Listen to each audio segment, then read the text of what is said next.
This week on the Steam Machine Podcast, a Kingdom Hearts episode, but we promise we're going to try to keep it simple and clean. Cue the music!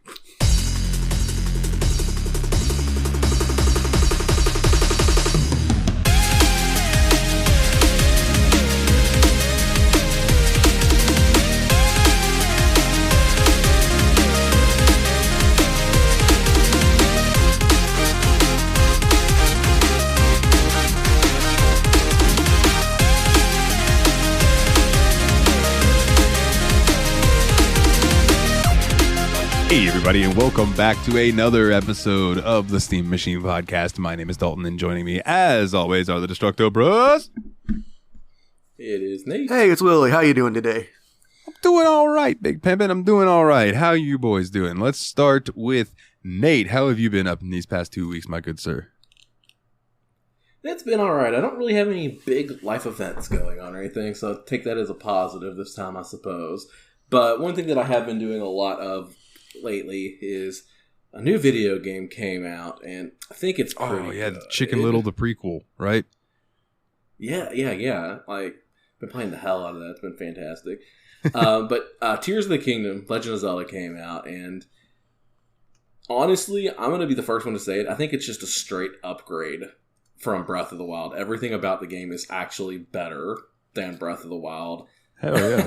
And I'm just flabbergasted how impressed I am with this game. It's been a ton of fun, and I'm sure I'm not going to come anywhere near the end of it for quite some time, because it's that kind of game where Skyrim, you don't finish it, you know what I mean? Like, you play it for 3 months before you're finally like, well, I guess I can go finish it now. I'm kind of about ready to put it down, but it's going to be a while till I get to that point where I'm ready to put it down, I feel like. That's kind of how I've been feeling lately anytime I've loaded up Elden Ring.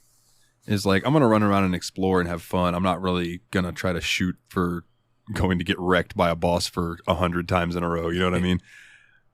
It's just fun to go around and explore the world and stuff. And I can imagine in the Zelda game, especially, they've opened up the world a lot more, right? As far as scale. Yeah, they really have. Like, the game is a lot bigger. Like, a lot of people are saying it's like a whole lot bigger, and I think it is, but it's not as big as some people say. Like, but there's now, like, in the original game, you were just on the surface. Now there's like 3 levels, because you have the Sky Islands, the surface, and there's also, I don't think they advertised it very much, but there's an underground area too. So there is a lot of Hyrule to explore. And when I first arrived in that underground area, I seriously thought I went to the Hyrule's upside down, because it just has that aesthetic even a little bit of like Hawkins, Indiana, 1980s, like upside down, like. It's really cool. It's really freaking cool. Hell yeah. So you would Tingle recommend... shows up playing Centipede. What? Stupid joke. Ignore. Oh, okay. Sorry, okay, Willie. I didn't mean to talk over you, bud. So you would recommend it to people who like enjoyed Breath of the Wild. So like, I enjoyed Breath of the Wild, but I didn't think it was the end-all be-all that everybody else did. But do you think I would... Yep. You'll probably like it more. I think it's a better game all around. Because like, I think the... Because you don't have the same exact abilities as you did in Breath of the Wild. Because, you had, like, the thing where you could make ice pillars and freeze time for a second. Like, his abilities are different in this game. Like, this game actually kind of has a crafting mechanic to it. I've been seeing some wacky creations online that people are making. Yeah. So, yeah, it does look cool. Still have weapon degradation? Oh, God. It sure does. Okay, fair enough. Fair enough. I know it's a thing people like. I will succeed to that. Durability fuckers. Well, hell yeah, dude. That's all you've been kind of getting up to? Yeah, that's about all I got going on. What about you, Will? Any big news that you got, sir? Yeah, I've been super busy over the last couple of weeks because been trying to escape that gig economy stuff. So, been putting in a lot of applications, job searching, interviewing, and all of that. That's the second time I've heard you use gig economy. I've never heard that term before. Can you explain it to me? It's like, instead of working for a specific, like, individual customer client, it's like basically making all your money off of what people usually term side hustles. So, like, your Uber drivers and delivery people and, like, I don't know, people that are making money off of surveys and stuff like that. Okay. Basically, it's when you're in capitalist hell because anything you do, you should be making money instead. It's kind of like being a freelancer, except without the part where you have a noticeable skill you can put on your resume. Without you don't have any free to lance. Yeah. It's more like being a servant lancer. Well, I'm glad that you were getting out of that, my good sir. So continue. Yeah, so I kept on going through places and found a place that was looking for some people to do some sort of kind of hybrid accounting, bookkeeping, payroll, billing type stuff. And, so I basically spent the last week brushing up on, some old accounting stuff I'd known about. Did some courses on QuickBooks.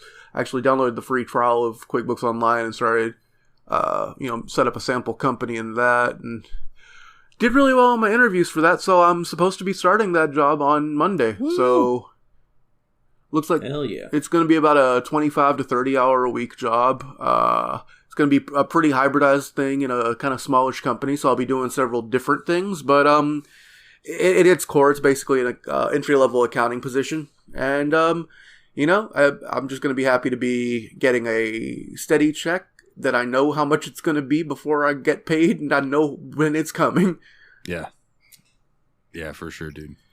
Well, God, I'm fucking and being back in, a sitting down job where there's, some off time instead of just constantly busting my ass going hither and thither at someone else's beck and call.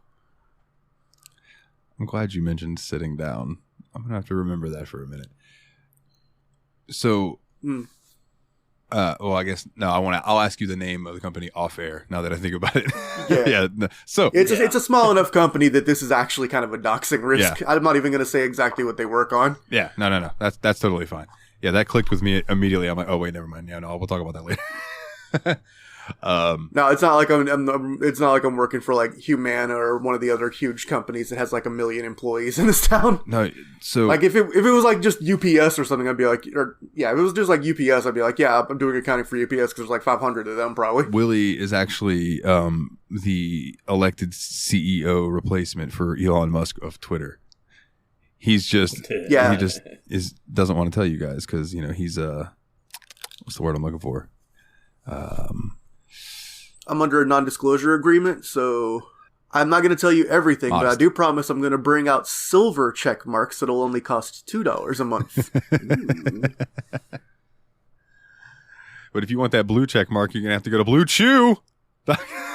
Hey! Just kidding. We're still not getting paid for this. So yeah, I guess does that just leave me? Is there anything else you wanted to talk about, my brother? No, it's just, that is kind of my preface to my experience with this episode is because I've been doing that. I've also been dealing with a lot of other, getting business taken care of in my real life, regulating my sleep schedule, handling all that kind of stuff, dealing with finances. And because of that, I didn't get much time to play the game. So I'm going to definitely be the person in this with like 1/5 as many hours as anyone else. So don't have high expectations of me. Dude, as soon as you said you were taking care of business, my brain immediately just goes, taking care of business every day. And I'm ashamed. I don't even know who sings that song, but it's Bachman Turner Overdrive. Is it? I was thinking it was Foghat. Yes. Okay. That is not the worst guess I've ever heard. That is at least kind of contemporary. One of those Southern rock bands. The kind of bands that you associate with the turning on the classic rock dial and you're like, hey, okay, this makes sense and I don't hate it. Like the song that follows it on the radio is that I'm traveling down the road and I'm flirting with disaster. Oh, Flirting with Disaster by Molly Hatchet. That's proper Southern rock right some there. Good shit though. Like the riff in that song's fun. Anyway, we're getting off topic. No, that song is the kind of song that I believe the word bitchin' was intended to describe. Even if you don't like that song, you have to admit it's kind of bitchin'. Yeah. Agreed. So yeah, dude, I've just been farting around, working. Been hanging out with my friend Brandy a lot. Well, I say a lot, probably like once or twice a week, which is a lot for me because I'm a hermit and I don't ever get out. So it's been nice, did some Mother's Day stuff for her. I've been playing a couple different games. I've been messing with some more Hogwarts Legacy, but I know neither of you care about that, so I'll talk about that with Jeremy. It's all good. I did have another thing. There was one game thing I did get around to, but I forgot about that because I just want to talk about my real life stuff. So I did have a Doom mod recommendation for people. What is it? So the thing is that it's kind of hard to explain it without kind of spoiling a lot of the premise of it. And the premise kind of sounds ridiculous up front, so it's better to experience it. So I'm going to kind of do this in a couple of spoiler waves. So the WAD is called The Thing You Can't Defeat. And it's loosely inspired by a WAD called Doom But Something Isn't Right, or Doom from Memory. And the original WAD was people remaking the original levels of the Doom 1 from memory. So this WAD starts off based on that and based on just episode 1 of the original Doom. And spoiler going ahead skip about a minute ahead if you don't want to know anything else. Spoiler part 2 is the other thing it's based on is that album, Everything at the End of Time by The Collector or something like that, which is the album that's basically about your brain falling apart. Oh, Jesus Christ! That like 6.5 hour. Yeah, that thing's wild, dude. What a ride! So it is essentially a Doom version of that, where it plays on your memories of the original episode 1 of Doom. That sounds cool. Nice. And yeah, so skip ahead 30 seconds if you don't want me to just get really explicit with it. But basically, it's this weird kind of existential horror thing where essentially, I guess the premise is that you're kind of Doom guy with terminal dementia, and as you progress through it, the world gets more fragmented, strange, things aren't really remember them and all that, and then it starts to develop into this really surreal horror before coming together in one of the best conclusions I've ever seen in a Doom WAD. Like, it genuinely was horrifying, touching, and emotional, and I did not expect that from something like this. So, for someone who hasn't played the original Doom since they were probably 7, 8, would it still have the same impact on me, or is it something that like I would need to go back and play the first game first and then go play this one? I feel like if you played through it enough times that you could probably do the first 3 levels or so from memory, that would probably be enough to get something out of it. But doing a refresher course of playing the first episode again right beforehand, just so you can start to see how early things kind of get mixed up, is probably a good idea. I promise you don't need to memorize the whole thing, though, because the further you get into it, you know? Yeah, I mean, I put a decent amount of time into Doom 2, if I remember correctly, and yeah. I can't remember a damn thing about it. Yeah, so I think definitely just playing through the first episode of Doom, because it is just based on the first episode of Doom 1, essentially. Okay. So if you just replay through that one time, and then I think it supports difficulty levels too, so I mean, that the combat is not the point. And what was the name of it again? The Thing You Can't Defeat. It was released late last year. It was considered apparently for the CACO Award nominations, but they didn't end up putting it in there because they thought, you know, it was, I guess it's because it was ultimately kind of short compared to something like that. But with like My House This WAD coming up earlier this year, I think people are looking into these things that use GZ Doom features to create strange experiences that play on Doom as a vessel for like meta game nostalgia almost. Okay. I can get behind that. That sounds like a really weirdly literary thing for something that on its surface sounds really stupid, but I do promise it.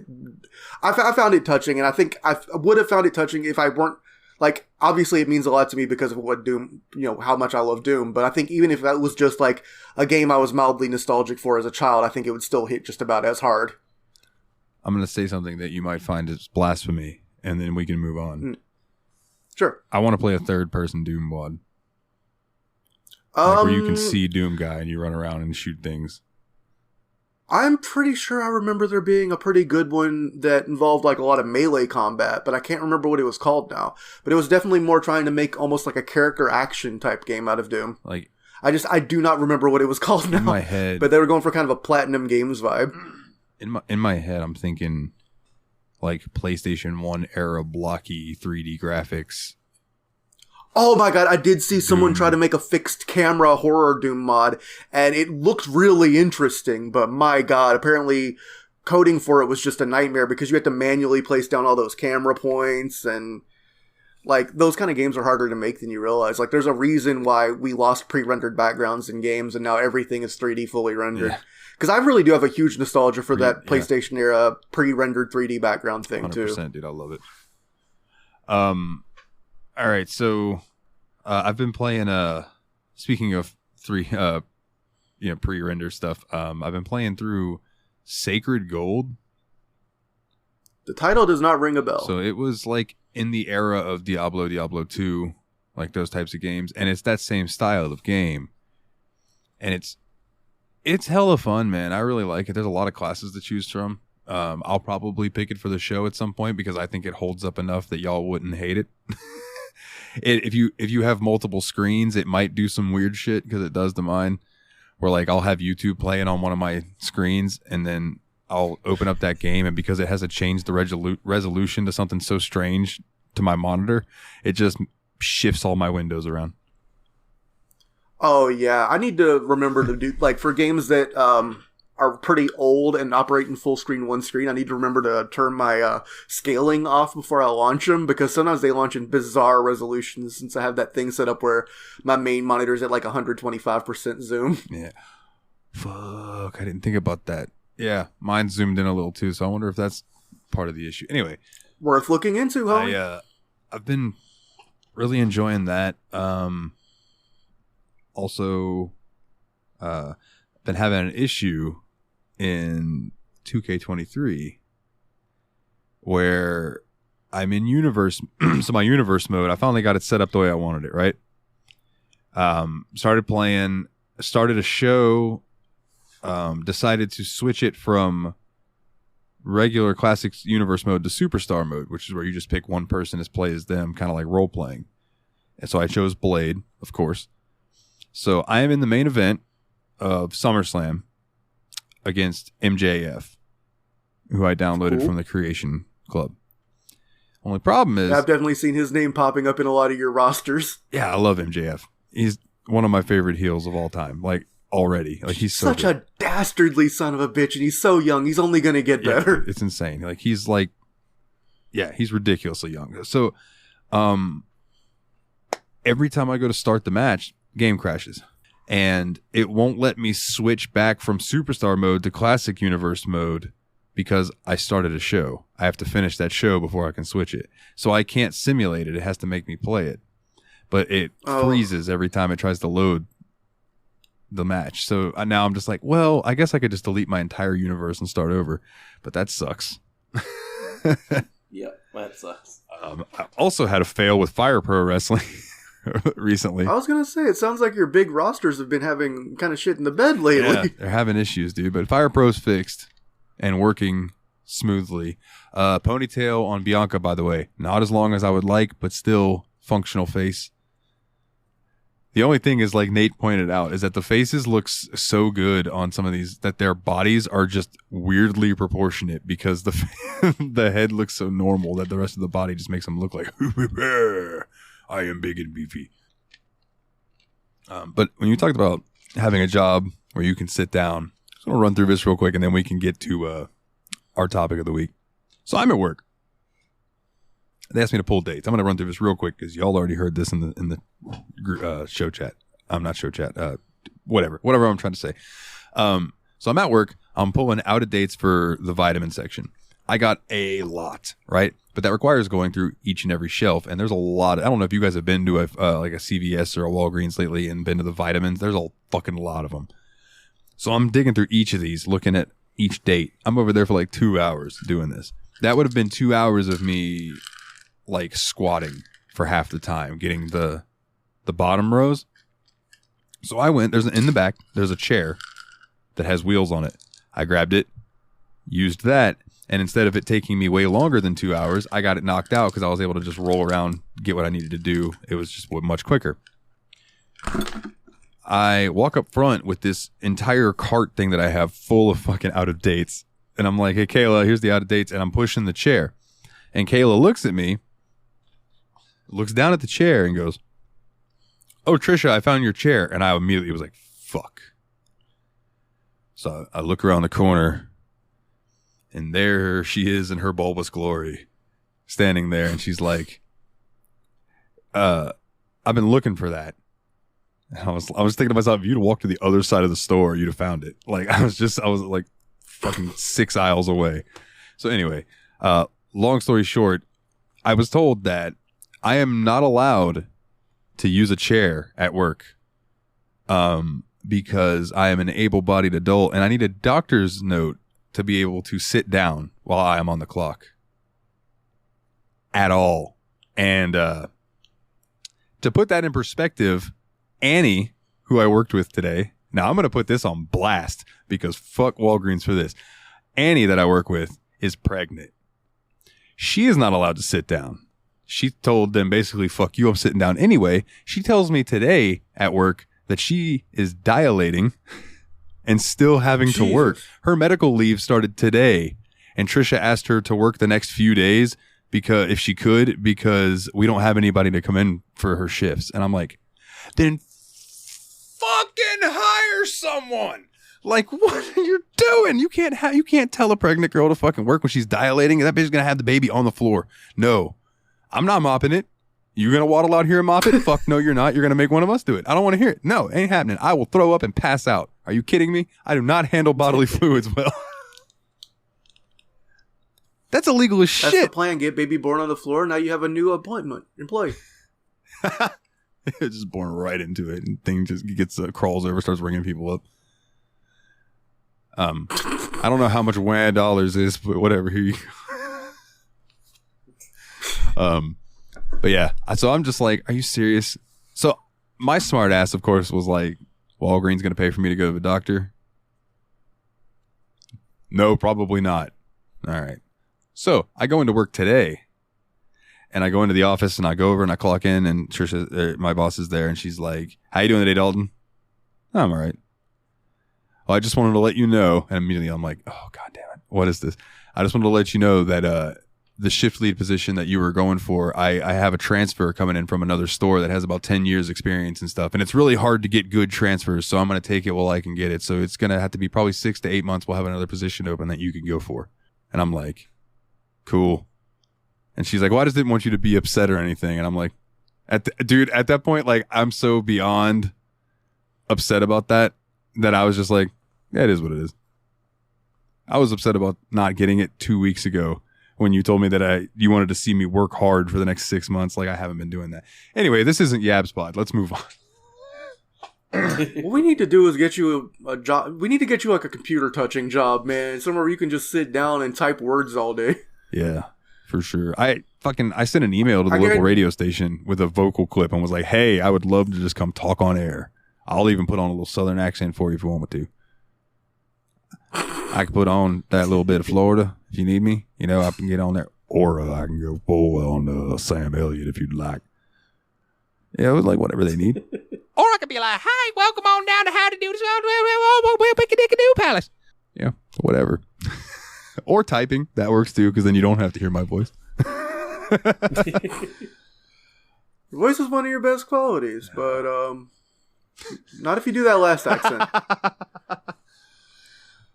You would. That was the prospector from Gravity Falls is what that was. You'd be amazed at some of my vocal covers. If I were to isolate each part where I was trying to get a chorus sound, if I could just isolate each one and let you guys hear it, you'd be like, what the fuck? Because when you put them all together and you don't hear them isolated, they sound all right.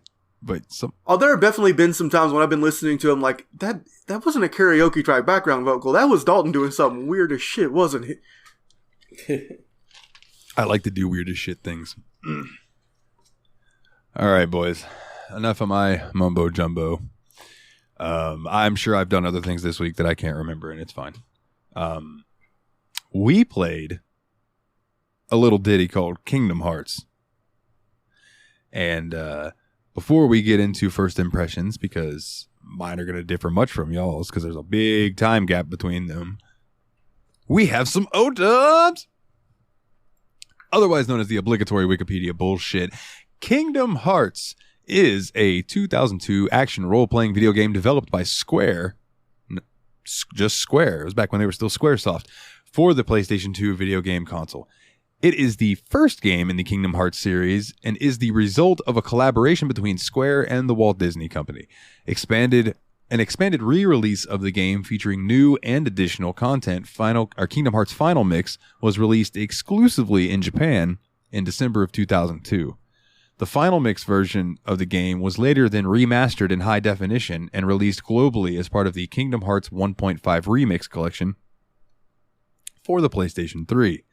The game was later ported and released as a part of a bundle of Kingdom Hearts 1.5 2.5 Remix. The naming schemes begin. Collection for PlayStation 4 in March 2017, Xbox One in February 2020, Windows March 2021, and Nintendo Switch February 2022.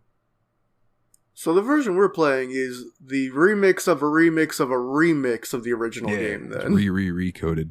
Remix. And the one that's called Final Mix was only the second among those 4 steps. Yes. Yes, they went to Final Fantasy. We're on to a good start with this. I do want to point out, first and foremost, because Nate almost ran into this, for all intents and purposes that I've seen, do not get this game on Switch. Yeah, it's like a cloud only version, and like I almost did it because I was like, it was on sale, and I was like, you know what, it seems like it'd be fun to play in bed. But then I was like, Dalton's like, hey brother, you might want to read some reviews on that before you buy it. And everybody was like, this is the worst experience you could ever have playing this video game. And I was like, all right.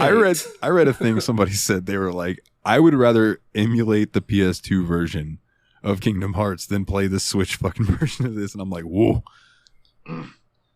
As someone who played the PlayStation 1 version of Chrono Trigger as my main experience with the game, you get one terrible port of an RPG in your lifetime. Once you've got that one done, even if it's a game that's as great as Chrono Trigger or as beloved and nostalgic as Kingdom Hearts, you don't have it in you ever again. I think stuttering would have been a lot worse in a game like Kingdom Hearts than in a game like Chrono Trigger, though, at least. Like, yeah, it would be a very different problem. Like, constant stuttering, I think, would have absolutely murdered this. With Chrono Trigger, the issue was just, you know, those really, really smooth instant transitions between sequences? Yeah. Like, you break right from the overworld into combat. Yeah, there's like a 20-second load time. Ugh. That's horrible. That is so bad. So yeah. bad. It was the only thing I knew at the time, though, because I didn't grow up with Super Nintendo RPGs. We didn't play a lot of RPGs on the Genesis, so load times in our PlayStation games was kind of normal to us. Dude, I wish I could remember which console it was. I think maybe the TurboGrafx CD or something that GameSack was doing an episode on, but they were talking about how long the loading screens were. They said it were minutes and minutes and minutes sometimes. And they did a joke, like, skit at the end of the episode where they were playing this game and they walked through a doorway and it said loading. So they like got up, went, made sandwiches, like had a conversation. They come back and sit down and it still loading. And then it cuts to the next screen and a fucking enemy hits them, knocks them backwards. And they go back to the doorway and starts loading again. They were like, oh, God damn it. Nope. Forget this. Let's play something else. And they shut it off. I literally was going to say, when you're talking about loading and that kind of thing, the Japanese version of Castlevania 2 was a disk system game instead of a cartridge game, and it often had loading between rooms, and you would get sometimes knocked back by a bat and then forced to load the city you just came from, and then re-forced to load the room you just came from. And that was already a game that had dialogue boxes that felt like they took 45 minutes to tell you the sun came up. Oh, man. All right, so let's start with you guys since you have the newer impressions. So this was both of your first experiences with Kingdom Hearts, right? Yep. Believe so, now, yes. Willie, I want to start with you on this because you seemed, and I don't mean this in an offensive way, I promise, you seemed the most intimidated to get into this out of the three of us. Yeah, honestly, when Kingdom Hearts came, I was kind of behind the scenes trying to campaign for us not to play Kingdom Hearts. I was like, is there any way I can rig the poll to prevent this from happening? I didn't want to get into it just because the series is so long and full of lore and stuff that I felt like even just getting into the starting room would be kind of a big hurdle to overcome. And I was really worried about that. And so I eventually did. It took me a little bit to even get started playing the game, especially with all the stuff that's been going on in my life over the last couple of weeks. And then when I did get to play the game, I don't think I've hated the first 90 minutes of a video game more in a very long time. Hold that thought, because we all have things to talk about on that. So hold that thought. Yeah. Oh, I know. Okay, so Nate, what about you? First impression? Yeah, my first impressions were I hated it. I did the first 90 minutes of the game. I was like, yeah, there's a lot more fun things I could be doing right now. So I put off coming back to it for a hot minute. And then I finally did get back to it. And then Tears of the Kingdom came out. And I was like, oh, I gotta keep playing Kingdom Hearts. But yeah, first impressions were really negative towards this game. I thought it looked good, but like once you started the game actually started having you do things, it was miserable. It was literally long dialogue sequences with fetch quests. Yeah. Which, I know this is getting into it a little bit more, is such a weird choice for the introduction to this game, because it's a game without any other fetch quests. Yeah. It's pretty much like they give you a fetch quest to figure out the movement mechanics, I feel like, and that's about it. That was my theory, is that the entire opening island was a tutorial to let you know, hey, this isn't Final Fantasy X, this isn't a really stiff RPG, there's movement and exploration, and you want to be pushing blocks around and trying to climb stuff, interact with the environment. I get that the idea was that they wanted it to be a tutorial for interactivity with the game world, because you're going to need to know things like that, even though it doesn't teach you, like, hey, you might want to cast fire on this fireplace, because you don't have a fire spell yet. In fact, you don't get to use any of your combat buttons at all yet.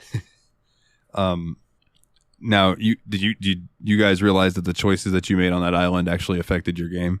Oh, like at the very, very beginning, that part was cool when you were kind of just like floating in space, and it was like, hey, yeah, I like here's that. like you can pick this one thing to be your strength and this other thing to be like what you're bad at, kind of thing. I had a feeling that it was going to be stat based, like where if you picked like the sword, you'd be more powerful and stronger. If you pick the shield, you'd probably have better defense, and if you pick the magic one, you'd have better magic. I mean, it just kind of made sense. After that, like when you're on the island and you're getting asked questions by all those kids, like what do you want to do on your adventure? And your choices, those choices that you make are also I wish I could remember exactly what it does in the background, but I remember that if your journey starts in the morning, then you are going to get front loaded with a lot of experience, and then they're going to drop off as you get higher level. If you start midday, then it's going to be, flat the whole time. You're going to get the same amount. And if you start at night, then it takes longer to level up and really starts ramping up at level 40, where you start picking it up after that. Oh, so you're going to have a harder time with the game if you choose that, for sure. Absolutely. Is there any way you can figure out what you chose early on? Because I started off, like, the questions where it was, like, falling through the sky and asking you about, like, swords and shields and shit. I was, like, thinking, okay, this is kind of like that quiz at the beginning of Daggerfall where they're trying to basically give you a character class. Yeah, kind of. The sword, the shield, and the magic thing, yeah, it's like, you choose the sword, you're going to get more attack-based stuff, more I already wholly forget what I picked, though. Honest to God. I picked the sword to be my number one thing. Sword, don't magic. I think I picked sword, then magic, then weakest shield. That's exactly what I did, because I was under the impression that this game would be kind of action-y, RPG-ish, and while I didn't think that necessarily meant it would be like Dark Souls level of like rolling and active combat, I did still feel like, hey, I'm going to want to chop through stuff as fast as possible. That'll be good for grinding. Yeah, for sure. Yeah. So my first impression with this was back when I was real young. I got it because I was a Final Fantasy fan. And this was... Yeah, hold on. I wanted to break that out because we both said the first 90 minutes are bad. And I wanted to clarify that I'm almost entirely talking about Fantasy Island or whatever it's called, the opening island. The actual opening scene, like the falling through the sky stuff, was actually really cool. And I'm like, oh, what are they going to do next? Which then made the really boring hour that followed a lot worse. Yeah, I agree with that completely. Because like the intro and stuff was really cool. I agree with that. But then once you start doing things, it sucked. And I do think that is also kind of a product of its time, because when I loaded into Kingdom Hearts 3 recently, just to mess around with it. And that's the more recent, game of the two, because Kingdom Hearts 1 and 2 came out way long ago. Kingdom Hearts 3 pretty much like gives you a few cutscenes and then drops you into the shit. So it's like it's a bit different. Apparently my friend M, who is a big fan of Kingdom Hearts, said that it's kind of a known thing in the Kingdom Hearts fandom that the intros of the games are pretty terrible. So like the intros are terrible and the titles are hilarious. Yeah, and the titles are weird. Yeah. So I played this when I was young. Like I said, Final Fantasy fan, and I was a Disney fan. So worlds collided, and I was all about it.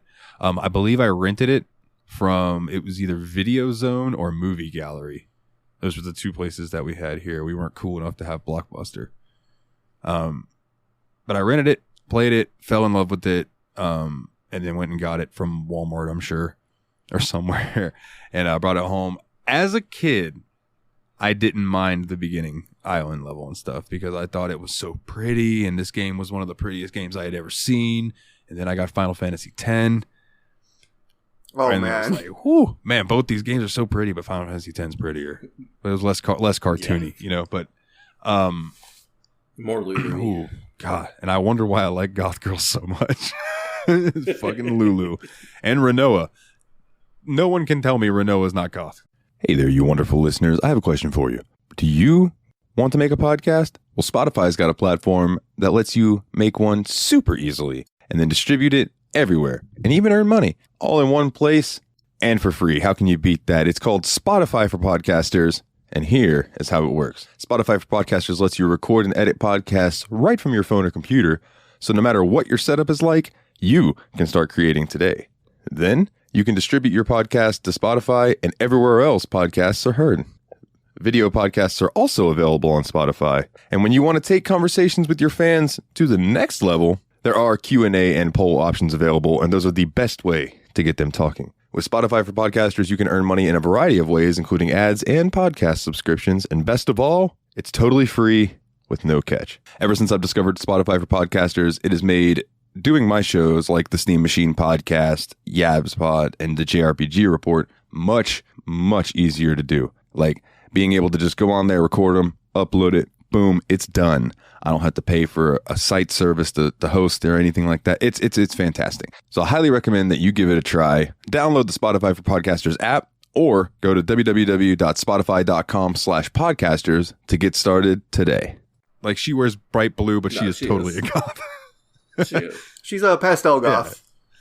Yeah. Oh, perfect. There you go. Yeah. So I liked this game a lot when I was younger. Now, second first impressions. When I came back to it, like I told you guys in our host chat, I at one time had a little smoking area set up in my garage with a big table for like we'd go out there, we'd play D&D around the table and stuff. But I had a CRT set up and a PS2 setup. Now, this fucking CRT didn't even have a power button. I had to take a Sharpie and stick it in the hole where the power button's supposed to be and press the insides, and then it would turn on. But you didn't want to do that with your finger because you might get shocked. So it's like, use the fat Sharpie and just bloop. So, but yeah, we had that out there specifically to play Kingdom Hearts 1, Kingdom Hearts 2, SmackDown vs. Raw, 2006, 2007, and Final Fantasy 12, because I don't think I have Final Fantasy 10 anymore. That is a true gamer lounge. I love it. But that was it. Like, we didn't have the new consoles out there. We had the PS2. And man, being older and going through that island, fuck, is it a slog. It's like, I didn't mind it when I was young. I guess I just had all the time and patience in the world. And that's the thing. I think when you're a kid, you do have that time. You're like, yeah, this is bad. This is just part of it. But like when you're an adult and you see that you have a 20-something hour game ahead of you, you want it to be fun. And like that first 2 hours, you're like, oh God, please don't tell me the other 18 is going to be like this. Yeah. And luckily, it does pick up once you get off that first island. I'm literally not kidding. I sent messages to Nathan when I started playing this game because I only actually got to it first playing it Sunday or late Saturday night, early Sunday morning. And the messages I sent him as I was going through the island, quote, unless there, the cloth was part of the first one, I think. But if there were 3 fetch quests, you're going to need to find a new co-host. I'm not even kidding. If I take all this shit to Kyrie now and she tells me, you need to go find a torch, 3 pieces of bark, and 2 rat skins, I'm done playing this forever. And then, like, 5 minutes later, I get a message saying, oh, good, a Donald and Goofy scene. I like these guys. Why are they holding on to this shit? This is what I came here for. Why did I have to walk around collecting coconuts? And then 5 minutes later, hooray, I'm allowed to play the video game now. And it was funny because I felt like I had to be like, really, just play Kingdom Hearts. Promise me you'll just go and play Kingdom Hearts for an hour and a half right now. And you're like, fine, I'll do it. And like, you were so much happier when you did. Yeah, I mean, especially because the way you made it sound, you were like, you were prepared to let me bitch about it because you like itemized the first areas in the game and just to be like, you're only going to spend a little bit of time here and it gets better, I promise. Now, once you leave, so I mean, do you guys want? Yeah, I want to say a full second set of first impressions for the Gummy Ship and Traverse Town, right? Yeah, because I personally adore Traverse Town. Something about, and again, it's probably nostalgia these days that makes me feel all warm and fuzzy while I'm there. But like, I have always loved the aesthetic of that place. Like, it would be such a cool little quaint place to live if there weren't Heartless. But the whole weird where like people go there when their worlds are destroyed and it's like Traverse Town's like this kind of strange purgatory thing. At least that's what I think of it now in my stoner brain. I'm like, it's kind of odd to think about now that I'm older. But back then I was just like, oh, cool. It's just this world where everybody can meet. But I guess I'm kind of getting ahead of myself. So when you guys first get past the island, you know, because I'm more interested in what you guys think, and then I can kind of talk about me throughout whatever, but like. Okay, I have one more thing about the first island, though, that I found really confusing. It's like, because, like, you know, they kind of say, like, people are off, like you said, go to Traverse Town when their world's kind of, like, gone or whatever. My question about this game in general is, what the hell? Okay, I could have dealt with it. It made sense to me that, you know, Zidane and Waka were on the island. But what were Zidane, Waka, and Selfie Telmet doing on the island? Quick correction. That is not Zidane. It was Titus. That is Titus. Yeah. Titus, sorry. But yeah, they're the same. Damn it, you beat me. When you scrunch them up to chibi proportions, they are a lot more alike. Yeah, I could, like I said, Titus, you mean Long the same Zidane? place made sense to me. What was Selfie doing there? Yeah. Well, Selfie's world was, it sounded like they were trying, I'm not sure if this is necessarily true, but it almost sounded like all the PlayStation Final Fantasies were destroyed in the same world. Yeah. Yeah, that's the vibe that I get. Because they were talking about, like, our world was destroyed, and, like, the FF8 and 7 characters were saying that at the same time. Yeah. No FF9 characters, which, I don't know if that was a timeline thing. No, I don't know. I don't think so, because this is a PS2 game. Yeah, and Titus was there, so, like, but this, I mean, I feel like the Moogle in the first place was a kind of FF9-ish looking Moogle. Yeah. This game would have been perfect for an appearance by, Vivi. No, that's actually not who I was thinking. Steiner. Thank you. Yes, Steiner. Yeah. Him, like, being a guard in Mickey's Palace or something. Like, would have, just a cameo, would have been freaking perfect. Why don't I work for Square? Yeah. I'm not Japanese. But yeah, as far as like when you finally do get to Traverse Town, that's when things really kind of turn around. Because like, you first start getting your cameos, you know, because like before you go to Traverse Town, you get your cameo with Goofy and Donald in the cutscene. You're like, yes. One more quick thing about the island that just came into my mind. Why were they building a raft? They had nowhere to go. Not only that, they had boats. Do you remember at the end when they were? Yeah, they had boats everywhere. They had these little canoes everywhere. Oh, Kyrie and Riku's boats are here already, and it's like, dude, why are you building a raft? You have boats. Sorry, continue. I thought the idea was that they were kind of stupid little kids about to go on a stupid little kid adventure, and they had no idea that a real adventure was about to begin. Yeah. But yeah, like, it's so good when you finally get to Traverse Town because, like I said, before you get there, you get the cutscene with Goofy and Donald and Mickey and all that, which is fantastic. But then you get there and you're like, wait a second, that's Sid Highwind in the accessory shop. And then you go down to the item shop and there's Huey, Dewey, and Louie, right? Mm-hmm. If you notice, Sid, I believe, had a piece of wheat in his mouth instead of a cigarette.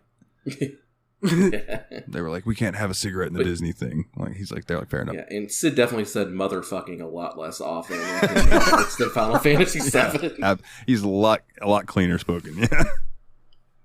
Yeah. But the whole first little part of that, being in Traverse Town, like you're walking around and Donald and Goofy keep trying to find you, and you keep ending up on the same screen at a different moment every time. That's just such a good little, like, cartoon thing that happens early in the game that really sets the tone that, like, yeah, we're in a Disney cartoon now, boys, with Final Fantasy characters. Because that's what it felt like to me. It felt like we were in a Disney show with Final Fantasy characters, not the other way around. Yeah. Yeah. Which even surprised me because when this game came out, I really thought of it as like a Final Fantasy game that takes place in Disney worlds was how it was sold to me originally. And no, it's its own thing, and it's definitely Disney cartoon with fun cameos. Yeah, and I think that's one of the things that I really liked about the game in general too, is like I felt like they designed Sora and like Riku and Kairi to kind of be like a blend between Final Fantasy and Disney. Because if you look at the shoes, especially of those three characters, those are the Disney feet. But then when you look at the hair, it's the Final Fantasy hair. But it's very much a blended of the Disney and Final Fantasy. And I thought that was a really cool aesthetic that they did with the three main characters. Quickly while I'm looking this up. Actually, never mind. I got it. So, have you guys ever heard of a game from Square called The Bouncer? Oh, yeah. Do you remember what the main character looked like? I'm going to share a picture right now in our recording chat. Does he or does he not look kind of familiar? Oh, my God. Huh. Oh, wow. So it's fully Square Sora. Yeah, it's basically like they were like, we need a main character to look for Sora. They were like, what about that game that didn't sell worth shit? The Bouncer? Oh, yeah, nobody remembers that. Yeah, we'll just make him look like him. That's funny. They made his shoes huge. Holy crap. Yeah, it's just Tropical Peter Pan the Bouncer. But I'm curious, because it's not too long after you get to Traverse Town. When you were told to go find Leon, how surprised were you guys to see who Leon actually is? Yeah, I woke up, I was like, that's Squall. What the hell? Yeah. Yeah, it's like who the hell's Leon? This is Squall. Get out of here with this Leon bullshit. Yeah, I was very curious why they went with Leon, because his name's Squall Lionheart. So I guess Leo, Lion, like, I guess that's the connection or whatever. Like, and so you combine them and Leon, but I'm pretty sure his name was Leonhart in the first game. Like, I think it was Squall Leonhart. Lionheart was the name of his, like, fatality or whatever. Oh, okay. So I don't know.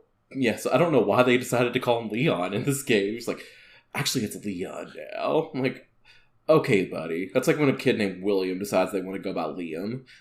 Get out of here. You're not deep undercover. And the thing is, like, his description makes it sound like he shed his old personality and name. But he's just being a whiny bitch because that's what Squall does. Yeah, exactly. Now, did somebody call him Squall? Like, there's one scene where he's just sitting down in a sewer practicing sword slashes against nothing while a girl just kind of watches him.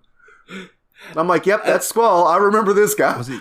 But is it Yuffie? I was gonna say, is it you? Does Yuffie call him Squall?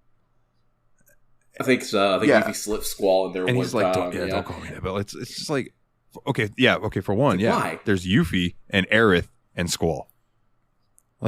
Yeah, which I found very interesting that we were in this universe where Aerith is alive. Yeah.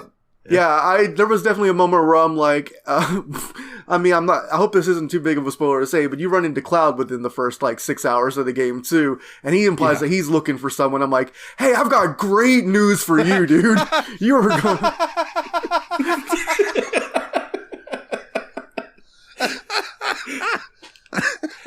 That's not what I was expecting you to go with that. But that's really funny. Oh, yeah. So I really liked that a lot. And I liked how, in Dalton, me and you especially grew up where Final Fantasy VIII was kind of like our favorite Final Fantasy. And just seeing how Squall was kind of like the leader of the Final Fantasy bunch was pretty cool. Yeah, for sure. It's like he took over command and he's like, yes, let's go. And like just watching Yuffie follow his rules and stuff is funny as hell to me. And also, I enjoy that they gave us Yuffie, Aerith, and Tidus in the first, 3 hours of the game, so we could argue about how to pronounce the names, and now we're all basically saying the same thing most of the times. Yeah. Yeah, because it's like that. I've heard them pronounced in game now, and as much as I hate myself for it, I am saying Aerith, which is incorrect. But I digress. Yuffie is the weirdest one for me, honestly, because it still looks like Yuffie. I believe it does. This is the first time that you've ever heard Titus's name said out It loud. is, because Tidus's name is never pronounced in the first game because you can enter your name for him. So they always, even if his name is written in the dialogue box, they manage to word it in the vocals in a way that doesn't say the name. Yeah. I love when video games do that, honestly. It's funny to me. This guy. I mean, it was a clever solution.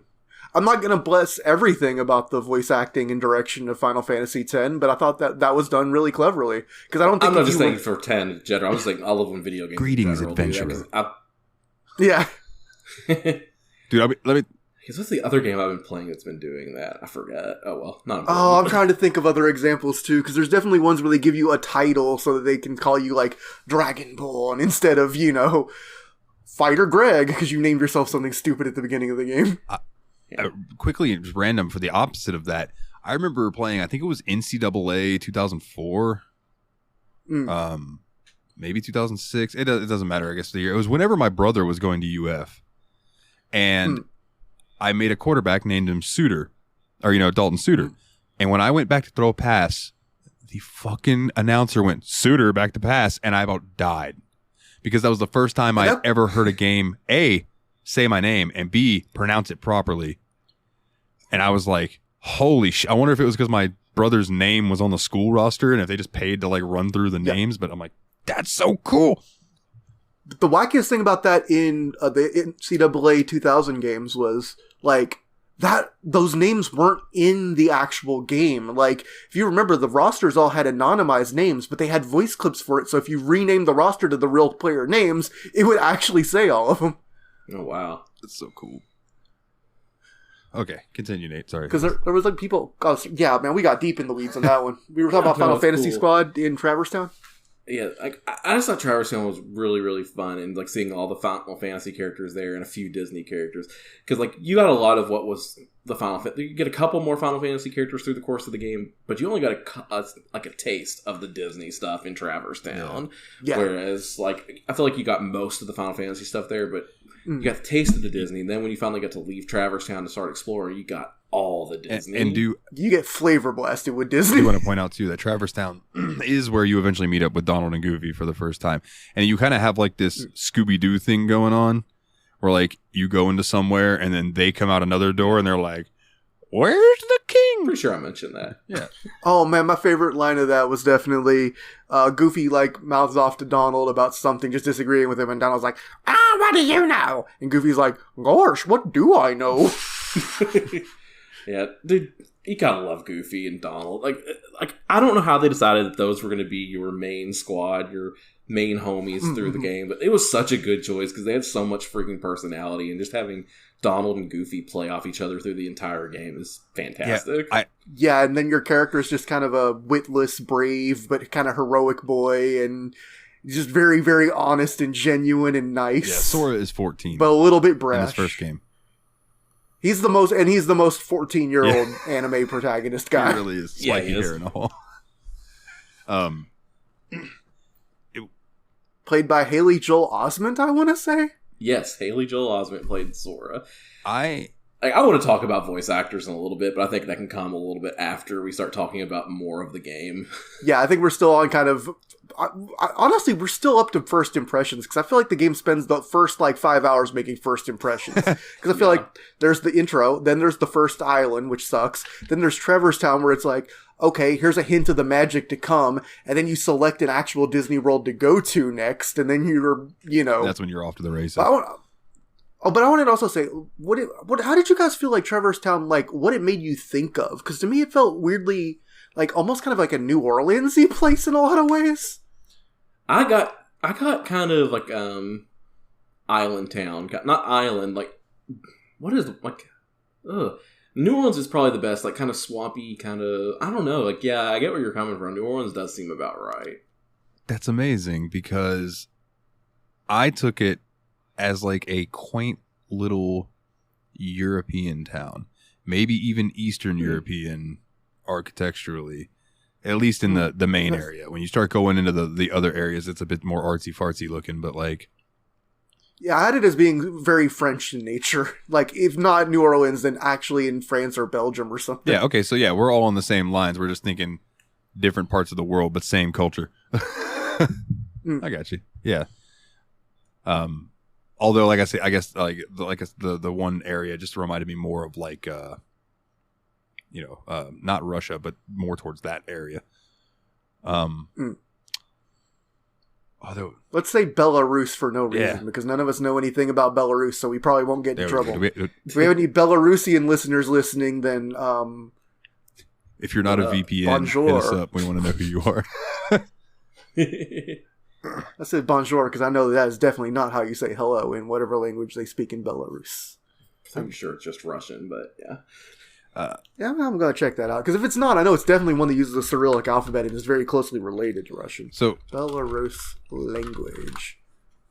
It's just Belarusian, and it's very closely related to Russian, and they also speak Russian there. So, it's basically... but you said they speak Belarusian? So, it's just like Russian with a bell, so everyone's just got high-pitched voice... It literally means white Russian in Russian. Dude, then I would like to drink a Belarusian. Those are delicious. Let's have a big Lebowski day sometime. Yes, bitch. I am so down for that. But yeah. And so is it Squall that ends up telling you more about like the Heartless or taking over, and that you need to use the Keyblade to start closing these doors, like locks in all these different worlds to help stop them from being destroyed like the Final Fantasy world apparently was? Yeah, and he's the one that also, I think, tells you about the keyholes. And because something to do with him is that when Sora gets the key... No, I'm sorry. Sora has the Keyblade. He recognizes it.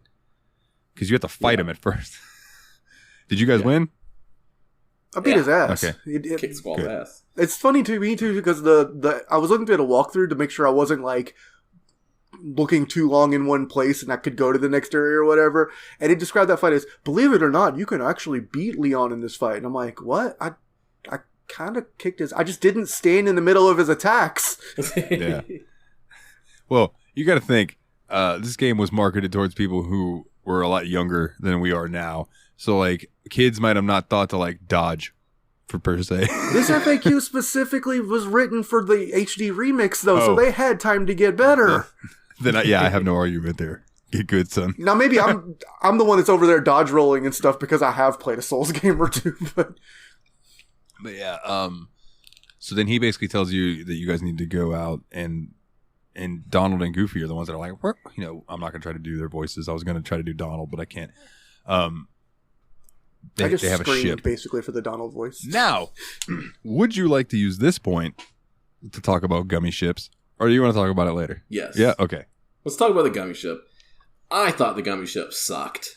I didn't enjoy those segments at all. It was like a really bad... Should have been a twin stick, but they didn't use it as a twin stick. You had one stick to steer and aim your weapon to fly these really dumb space sequences between worlds. I did not enjoy the gummy ship stuff at all. It was a bad Star Fox, which is still pretty fun for me, personally. Especially because it felt very easy and minigamey to where I wasn't worried about anything going wrong. Yeah, it just felt like a waste of time to me. Yeah, it definitely had... Between that and, like, like,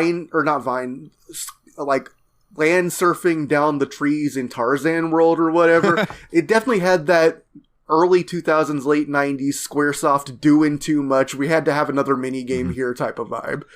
Which, Final Fantasy VII motorcycle hitting the guys off of you. I was literally thinking of Final Fantasy VII snowboarding, but that one also extremely applicable, yes. I remember as a kid, like when I first played this, the gummy ships annoyed me because I thought it was really hard. The one thing is, I really didn't bother learning the assembly of the gummy ships either. Me neither. I did not like it when I did it, and so I was not going to put the effort into learning to do it better. Well, I mean, you can beat the whole game with the base ship. Yeah, I did. So like, I like going around and collecting them, and like every now and then later, kind of spoilers. Later on, when Geppetto is available in Traverse Town, you can go and talk to him periodically, and he'll give you blueprints for ships. And as long as you have the pieces, you can go in and just select the blueprint, and you have a new ship. So I was using That's Bahamut. fine. And I meant to take a screenshot of it, but Epic's weird with screenshots. I don't know the button for it. It's not the same. No, I've been using my NVIDIA screenshot button on Epic Games, which is Alt F1. Is it?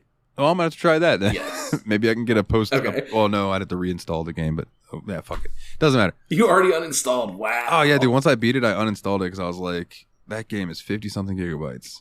And because it's like 5 games in one or whatever. So I was like, yeah, I'll get rid of this until next time we play it. But yeah, I ended up using Bahamut, which is with this cool looking ship, and I put extra guns on it. So I basically was able to just fly straight and shoot and hit any enemies that were coming at me with the guns that I had on there, and just kind of maneuvered through rings and such as needed. But so I played this before I ever played Star Fox, right? So when I got my Super Nintendo Mini and loaded up the original Star Fox and started playing it, I was like, this is shitty gummy ship. And I know that is fucking blasphemy to so many people right now. They just turned off, unsubscribe. I'm not saying gummy ship is better. I never played the original Star Fox growing up. I tried to play it as an adult. It's not easier to play. Star Fox 64 was way better. Okay. The problem is me and Nate both played 64 way before we played the Super Nintendo one, and the Super Nintendo one suffers from being a 3D game before 3D games were worth playing for the most part. Yep. Kind of like hard driving. Yeah, very much. That whole... I'm sorry, but the 16-bit consoles really mostly should not have done that. Although I seem to think that... I remember the Sega Genesis Virtua Racer actually being pretty good. But yeah, I mean, so like growing up, I didn't mind it. As an adult, I don't mind it. I don't love it and I don't hate it. It's kind of just a part of the game for me. I also want to say I felt like that segment felt... For some reason, it felt like the most unfinished looking mini game part too. Like everything looked a lot like default untextured assets, and there's massive pop in. Yeah. And again, that might be a product of its time. But still, I think there were other games. The phrase "product of its time" is going to come up a lot today. I think. Yeah. Yeah.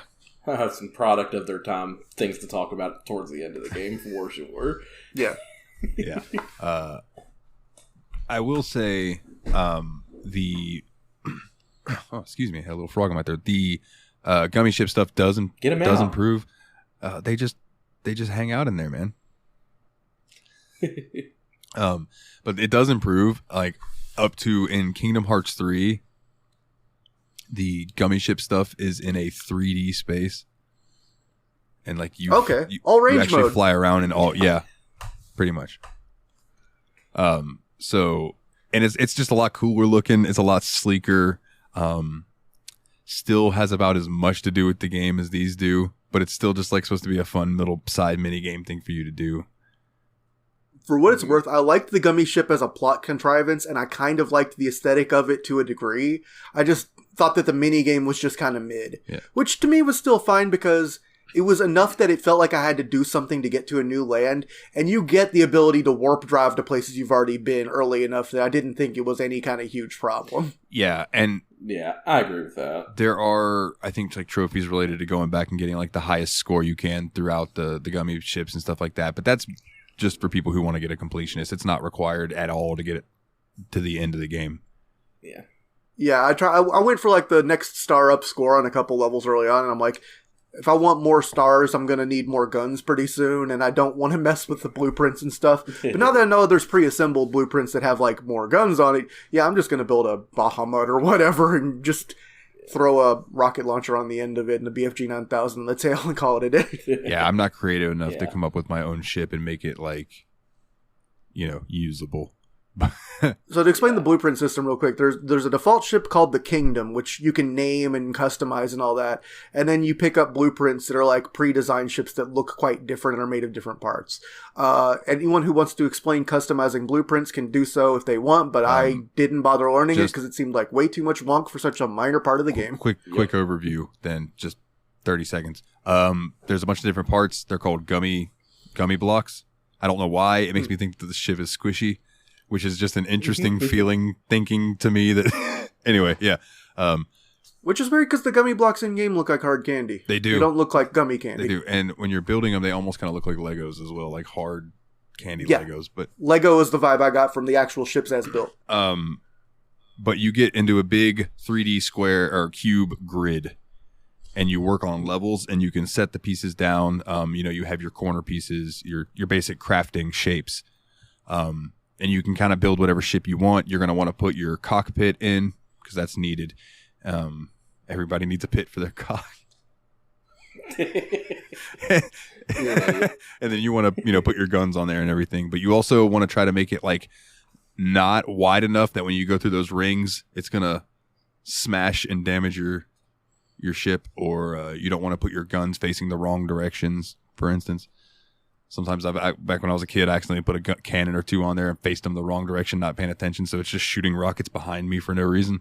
So yeah, that's basically it. Fart rockets. You can just go in. I'm sure you could create some monstrosities if you wanted to and had enough pieces. I feel like if I cared to, I could probably get really funny with that mode. It's just I felt like there didn't seem to be much reward for it. There's really not. There's no keyhole to seal for it. I don't think that there's any kind of monetary reward in the game for it. Just scores. Have you told me that I got the ability to summon some crazy thing if I had like the high score on every gummy ship, then maybe one day I could see myself getting back to it. But might have had something to do. I think it was maybe getting the highest score on all of those and sealing all of the keyholes back in the day would unlock the secret ending. But you can watch that shit on YouTube now. Yeah. So it's really just there for completionists at this point. But yeah, that's gummy ships. I mean, you fly around, you shoot things, you get scored. It's like, you remember back in the day when Tekken would put Galaga in their loading screens and shit? It's kind of like an interactive loading thing while they're polling in the new world. Oh man, Splatoon had the best interactive loading screen when you're waiting for matchmaking, where you could play this game called Squid Jump. Anyway, that's completely off the rails here. But yeah, so the whole point of Gummy Ship basically is to get you from one world to the next, and it just to have you do like a little mission between those two worlds. And there was one part where the Gummy Ship played a part of the plot that I thought was kind of interesting, but we'll get to that. Well, it was actually two, technically, but one was more interesting than the other, I'll give you that. Well, I mean, even in the very early going, the fact that you're finding gummy pieces on planets is why they suspect Mickey Mouse might have been there. Because he's also a gummy ship pilot. Yeah. Yeah, and he also shits gummy blocks. For those of you that didn't know. Anyway. Gosh. So at that point, you're basically going around to these different worlds after that, trying to seal their keyholes, and you're looking for Kyrie, because Kyrie's gone missing, is the whole thing. Like, you landed it there, and you did not find Riku or Kyrie once you got to Traverse Town, so you're kind of going through the universe looking for them, while taking Donald and Goofy looking for Mickey, while you're looking for Riku and Kyrie. And if we didn't explain who those are, Riku is like your childhood friend who's kind of the Billy badass of the group, and then Kyrie's kind of like the nice little girl from your hometown. Yeah. Riku is your rival, and your guys' rivalry is basically over who can get Kyrie to like them. Yeah. and they wanted to share a typical 14-year-old anime voice. The Papu fruit, which I kept wanting to call star fruit for some reason. Because it looks like a star? Yeah. Well, I'm like, yeah, it's a Papu. An Aku Aku fruit. Yeah, that's basically like, that's the three main characters. Because it's like the other, not to go back to the island, but the other three were kind of just, like you guys pointed out, kind of just there. Why were they there? They didn't have anything to do with anything. It could have just been Riku, Kairi, and Sora, and it would have been the exact same. They just needed to fill it with some more Final Fantasy characters, I feel like. They were like, let's just throw them here. Oh, I mean, they let you do combat practice. That's true, and you got experience for that. Yeah, so I have heard the tale of someone who grinded up on the first island of the game fighting Tidus over and over again just to get, like, levels because he didn't know if he'd ever get another chance to. What? How? Some people play video games in astounding ways. Fair enough. So that kind of leads to your first choice of where you want to go. You can go left or right, or I guess north or south, however you want to look at it. Yeah. And each planet, you kind of get a preview of. It has, like, Heartless scale on it, where, like, it has, like, basically a difficulty level on them. So it's kind of encouraging you to go to the ones with the lower Heartless ratings first.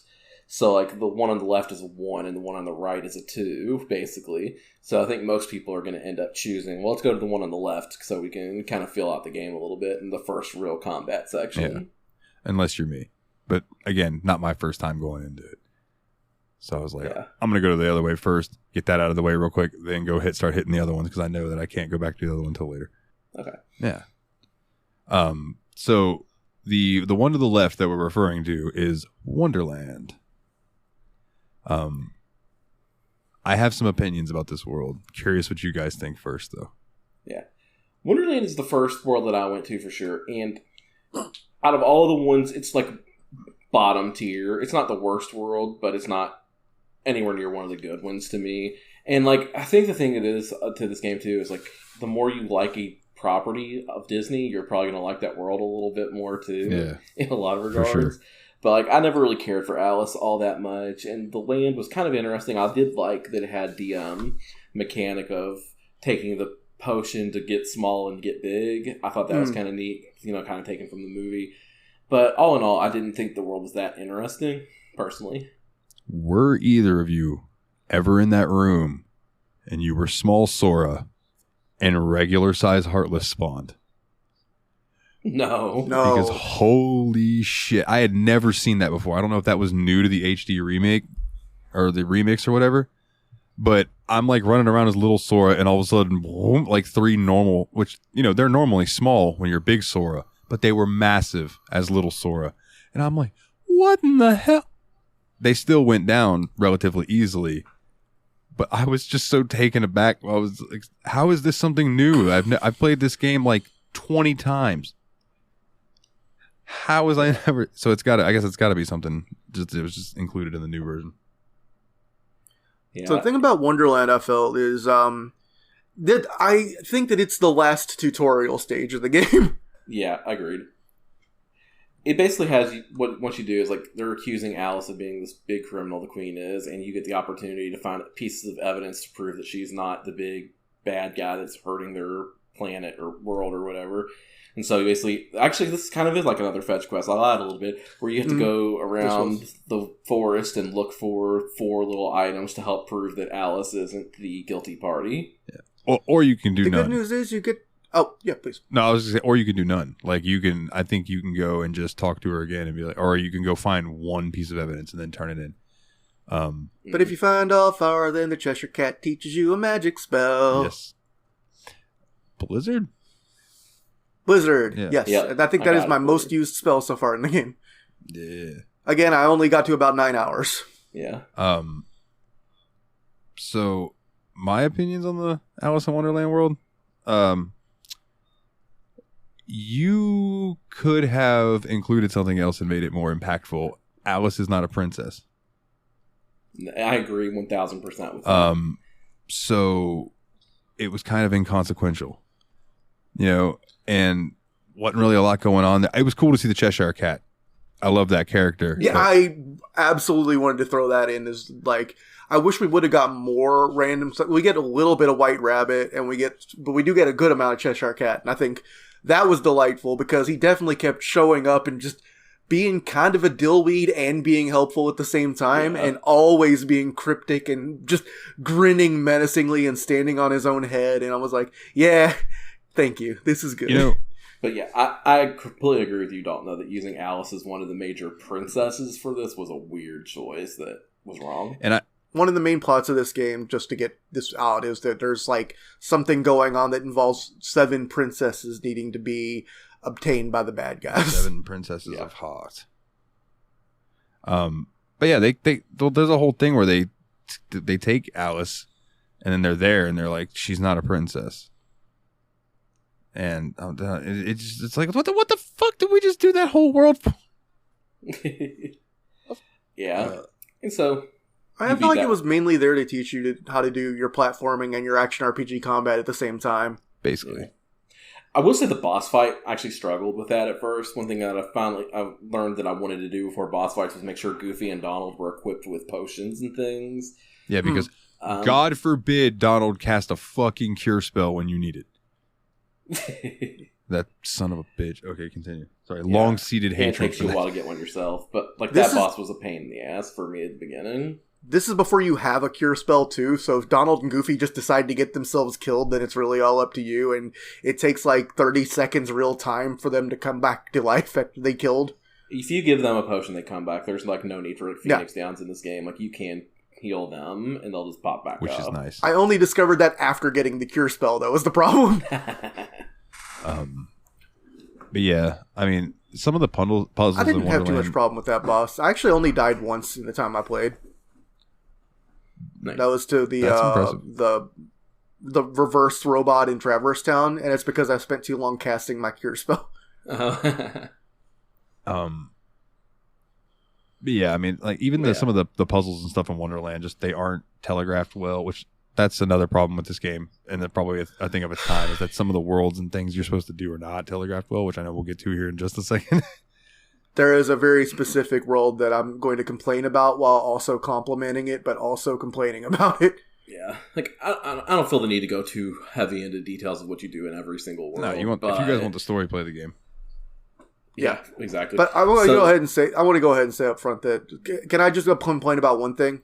Yeah. Tarzan's world, the deep jungle, absolutely felt like you going in a loop of the same 5 rooms over and over again, and there's really long transitions between each of those rooms because you have to keep doing the climbing and the jungle vine swinging and the sliding back down the tree. It took me forever to figure out that there were places you could climb up, so I was like, "What the hell am I doing here?" But you didn't see the ivy? I think it looked nice, and I liked the story there. And Jane would have made a better princess for this game than Jane Alex. was tight. Yeah. I liked her. She seemed very noble and a good balance to the characters there. And this one actually had a Disney-ish boss where you actually fought Clayton from Tarzan, who was kind of possessed by Heartless at the end of the stage as well, which I thought was a much better touch than the weird just Heartless boss in Wonderland. Yeah, and Jane did have a little bit of fish face. But that's just the animation of the time, I think. So something I want to touch on as the game as the whole. How do you feel their 3D representations of characters were? Mostly very, very good. Dude, specifically the dog from 101 Dalmatians, the male dog, Mongo, thank you. I couldn't remember his name. The render of him, I'm like, that's my buddy. Yeah. Oh my god, when I first walked into the Dalmatians house in Traverse Town and just saw Pongo and Perdita sitting there looking sad in an empty house, I was like, oh no, where are all I've got to go find all the puppies. I know I have to find all the puppies. And then when I did find some puppies and came back to them and they were so happy and they nosed me a little box full of potions, I was like, I am the happiest boy alive. I'm going to help these dogs until I die. Exactly, dude. It's just such a warm feeling. And this game has a lot of that. Playing on that Disney nostalgia. This is going to sound so cornball and like I'm regurgitating some marketing that they've been trying to shove down our throats since we were born. But if Disney magic is a real thing, this game absolutely knows how to evoke it. The environments, the worlds, the plot hooks, everything has you feeling like you're going on a big old Disney theme park adventure. And it's really charming. Now, while we're on this subject, before we move on, you guys want a fun fact? Sure. This was the first time Mickey Mouse was ever rendered in 3D. Oh my gosh, that's crazy. So they had to sit down and figure out how they were going to render him because they were like, we know what he looks like in 2D, but you can always have his ears face the camera in 2D. Yeah, so it was like, how are we going to do that? I thought that was really cool. I watched after I beat it, I watched a retrospective, and some of the stuff he was talking about was behind the scenes, and that was one of them. I was like, really? Surely I'd have thought there had been a Disney short or something this. So that's pretty cool. And then the other world out of those first 3 worlds was probably my favorite out of those three, and it was a recurring theme in the story. Was that this one world was Mount Olympus. Hercules. Yes. Throwback to one of y'all's first episodes on the show. And all three of us definitely have a special relationship with Hercules at this point. Fun fact: guess who did the voice for Hercules in this game? Nope. The person I'm thinking of is a different character. Never mind. Go ahead. Yeah, Sean Astin. Huh. Sam? Really? That's wild. Sean Astin was the voice of Hercules in this game, which I thought was pretty interesting. That's cool. Yeah. I was thinking of Lance Bass. That is a different that's somebody character. else. That We'll get there. That is a very different character from Who also Hercules. comes That is the opposite of Hercules. in the Coliseum. Yeah.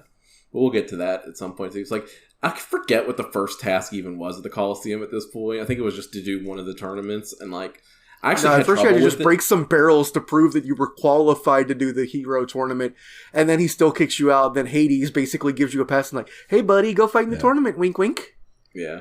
And I actually had trouble with it the first time, so I actually went and did, so that I did go there second, but I was like, I'm actually having trouble with this, so I just went to the Tarzan world.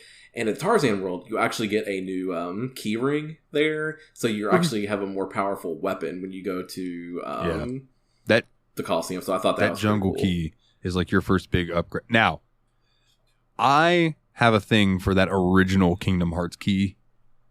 Yeah, Like, it's special. I want one to hang on my wall, like a replica. But that first upgrade, switching to that jungle, is like the first time where you're like, oh, okay, now I'm 3-shotting Heartless instead of having to hit him 6 times or whatever. And it's that first upgrade where you're like, okay, now I just need to start getting better keys and better keys and better keyblades. Like, yeah. And I It will starts say, to feel like an RPG at that point. yeah, and I will say you do want to consistently go back to Traverse Town because new things will open up in the item shop where you can buy better weapons for Donald and Goofy as well. Yeah, I definitely made sure to buy Donald a more combat focused thing because he felt like he was absolutely just getting maced the moment he ran out of MP. So I got him like one that takes away one of his MP but makes him hit harder. Yeah, fair. I mean, hold on, continue. There's something I want to talk about the weapons, but I can bring it up in a second. I got to look up some information. I literally only have the second round of weapons. Like I said, I'm like one or two worlds ahead of what we're talking about now. Yeah, and so then after you finish like those 3 worlds, it kind of like, I forget, you have to go back to Traverse Town. You get a new gummy block, essentially a story gummy block, essentially, that Sid installs into your gummy ship, and it lets you go to more worlds to continue your search for Riku, Kairi, and Mickey. And then at some point, the story starts getting a little bit more convoluted, but I kind of just don't care, and I kind of want to talk about the worlds you still go to. Yeah.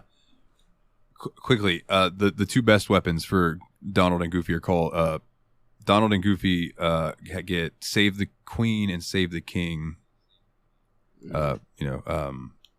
respectively, and those are from Synthesis, not the item shop. Okay. That was what I was going to get to. The weapon I used for Goofy at the end of the game, I got from at the Coliseum. It was the Hercules shield. Yes, bitch, the Herc shield. Yeah. Also, Keyblade that you get from the Coliseum, one of the best in the game too. Yeah, I used that till I got a better one for sure. This is funny, when I tapped out of the game briefly, it's because I was getting tired of random combat, but now you guys have me thinking about upgrading weapons again, and I'm like, I gotta get back in there. I want to mix it up again. The problem with combat to me is like, I found magic very difficult to use, and I just ended up mashing the punch button most of the time. It was real easy to get interrupted in any situation where magic would actually be useful. Yeah. So you had to use it at the end of a string, and you might as well just keep on stringing it. I will not lie to you guys. My magic use this playthrough was solely for environmental puzzles. Yeah, I was almost there with you. I kind of wished by that point that I had used my second best stat to be the shield, so I could take a few more hits rather than have the magic power. So I didn't think magic was that great. But yeah, so then... Oh, real quickly, sorry. This is the game, though, that installed in my brain that when I'm playing games, if I see torches that aren't lit, I'm going to light them all just in case a chest appears. Or like, if everything's lit, I might put them all out and see what happens. Yeah. Because Kingdom Hearts has a bunch of little shit hidden throughout the levels where you can find hidden chests and stuff, but you just happen to, like for example, in Hollow Bastion, there's a bunch of chests that are just floating, but you have to cast gravity on them, and then they'll float down and you can open them. Oh, that's how you get them. Gotcha. Yeah. Okay. I just left them. I didn't care. I was trying to beat the game. Yeah, at that today, point, yeah, so. I feel you. So no, it's like then the next couple worlds you go to, the next one, because like you get that upgrade from Sid, and you can continue on and go to more worlds that are the other direction from Traverse Town. I think the first one after that was Agrabah, right? Yeah, Agrabah is the next place I went, unless you count the storybook. Oh yeah, I don't really count the storybook too much. I didn't do much there though. Dalton probably has more to say about that than I possibly could. Yeah, I can run through the storybook in a little bit.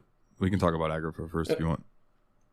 Yeah, and Agrabah I thought was really well done. Like you go through the city and the Cave of Wonders. You had like 3 boss fights in Agrabah, which I thought they were all pretty interesting. Like I actually liked all the boss fights in Agrabah. Technically, there are 4, but one of them is a secret boss.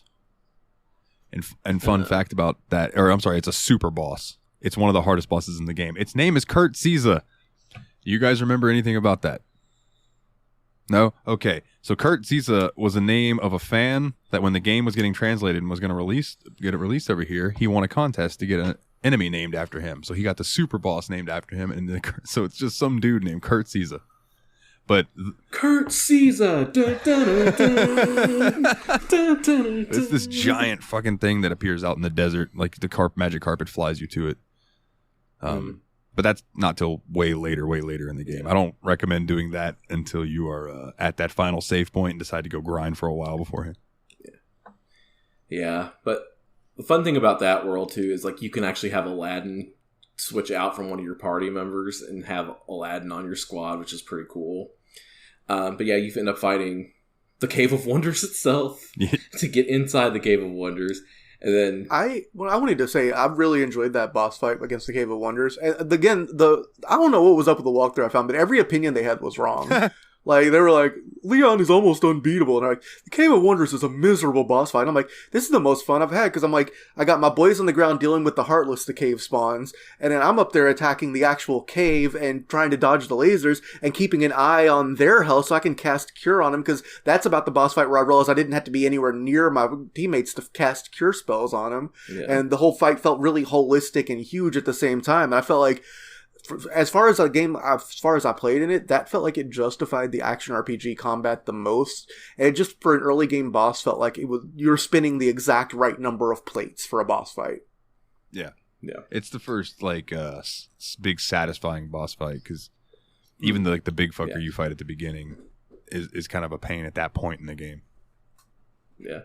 And like the other 2 bosses, I don't think it's going to be shocking to anybody, is Jafar and Genie Jafar. Like this game does a really good job of taking beats from the movies and implementing them into their game. Like at the end of and this is a little spoiler, I guess, really, but I don't think you'll care, is at the end of the section, Genie's like, okay, Aladdin, use your 3rd wish to find Jasmine, because they ran off with Jasmine, of course.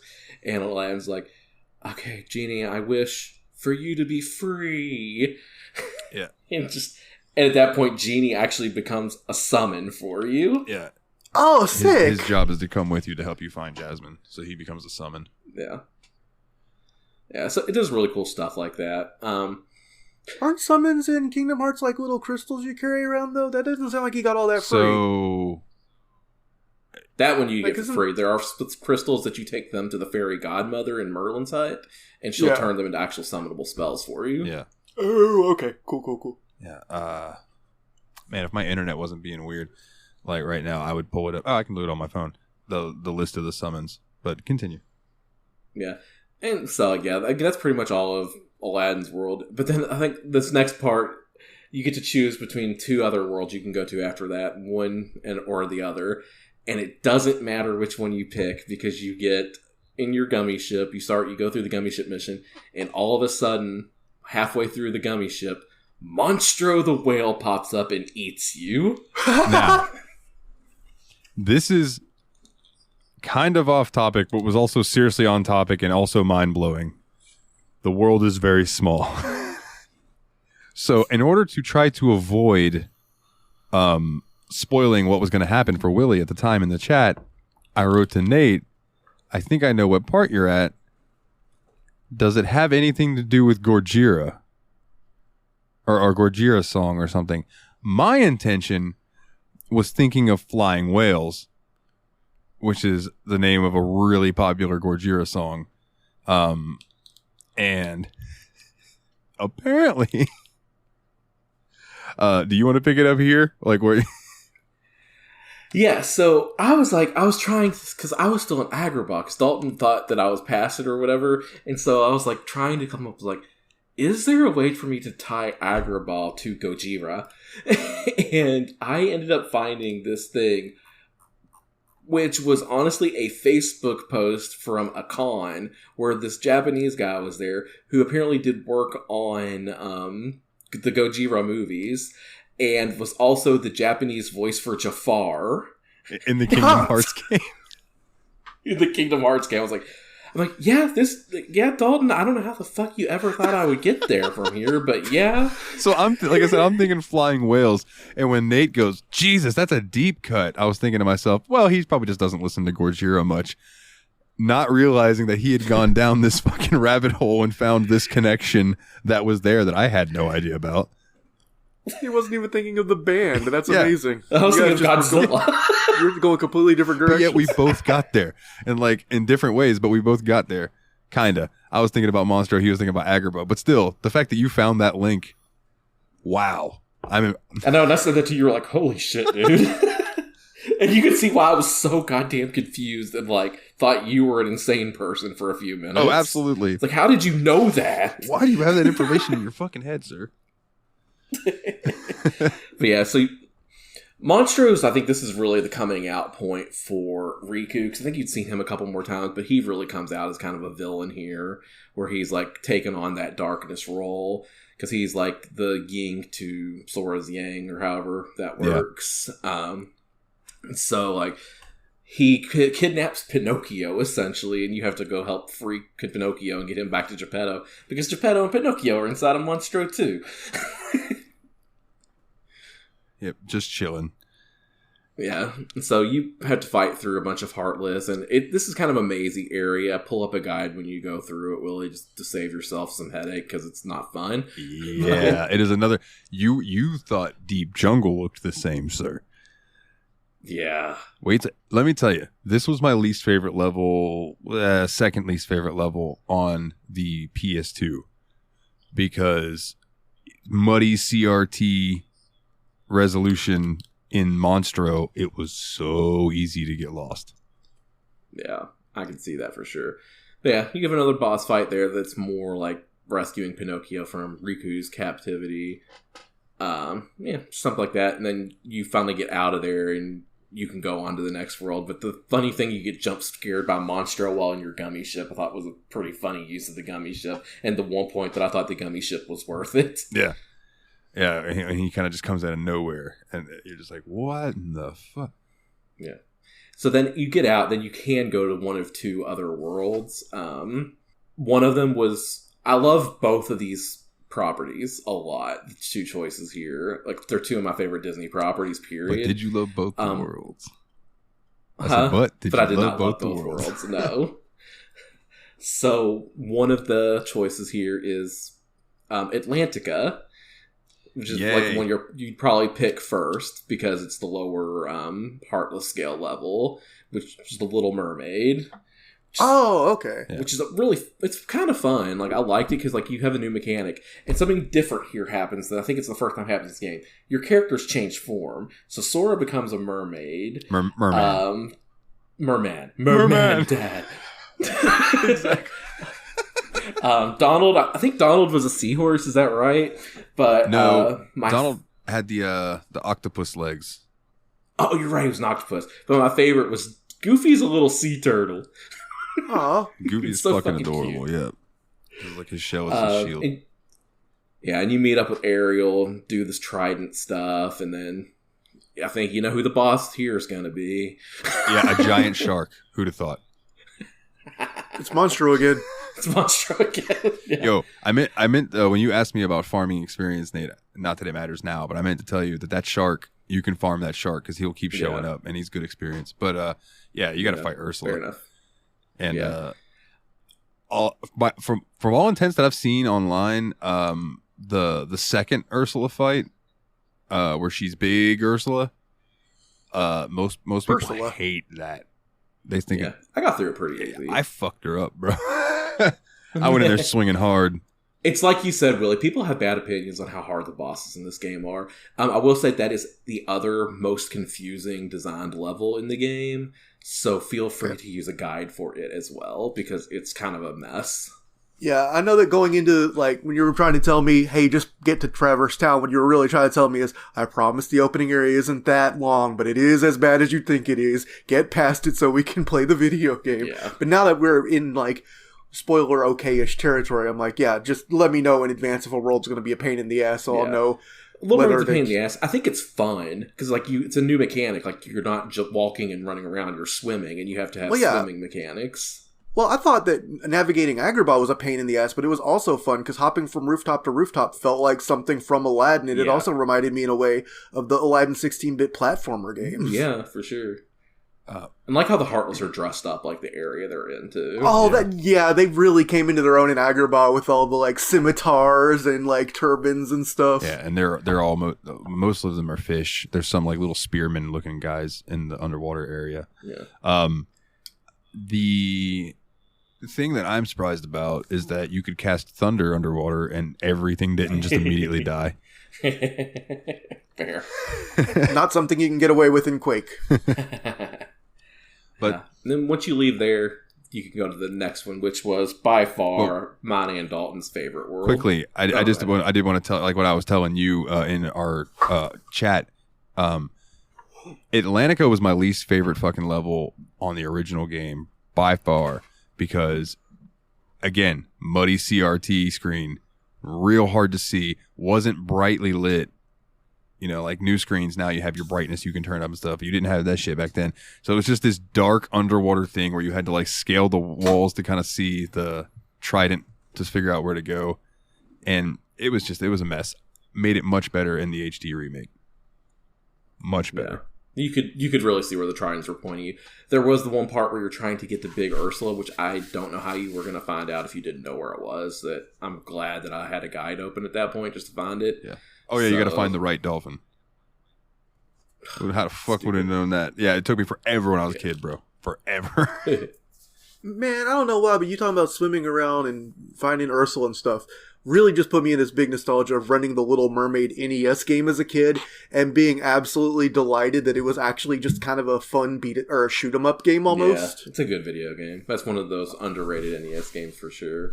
Underrated and underwater. I'm going to get back and play that one again sometime. It seemed really good. Yeah, those Disney games for the NES really did a lot of weird stuff. Yeah, good stuff. Disney NES games were actually pretty good for the most part. But yeah, we digress. I'm not going to say I loved every moment of Tailspin, for instance, but I liked what it tried to do. Yeah. So then the next world, we're coming up to the last few worlds too. By the way, it was mine and Dalton's favorite by far. I think at least. Yeah. And fun fact, I've never seen this movie, but I love this world. I know. How the fuck? I know. If this is what I think you're about to say, I am also really surprised you haven't seen this. Because I don't like watching movies by myself. Oh, this would definitely be one to watch with someone who either really loves it or has never seen it. I was going to watch it with Megan, and because she loved that shit, and we never got around to it. And then there was like a handful of people that always happens. They're like, yeah, we need to watch that movie. And then we never do. So I don't. Yeah. Yeah. But anyway, it's Halloween Town. Like, really, I think that was one that you were kind of looking forward to as well. Yeah. And it is beautifully made. Like, everything about it's like, you have Lockjack and Sparrow hanging around. You have the mayor, Jack, Sally, the professor.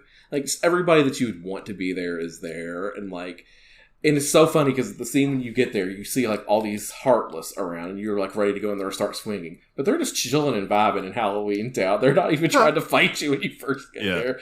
And, like, you get there and you get the whole impression that, like, Jack and them just think this is normal. These are just normal people. And when you go to Halloween Town, you are full-on goth Sora. Nice. Like the costume design, like they give Donald, Goofy, and Sora all costumes in that area, and it's so beautiful. And if you actually look closely at the Heartless and stuff, you can see that the Heartless are more patchwork. So like everything's got this like more crafted look because the movie was obviously crafted claymation, that kind of thing. So yeah, I just thought that was a really nice touch. Yeah. Spirit Halloween will literally sell you a Sora Kingdom Hearts Halloween Town costume even. That's awesome. Like that should have been a skin for him in Smash. Now that I've played this game, I'm mad that it's not. Petition.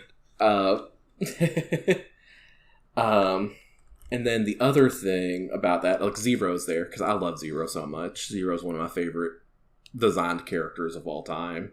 The dog, Yeah, little ghost dog. Yeah, I love Zero so much. But Thank you for saying the dog, because I was sitting here like, from Mega Man? What's happened here?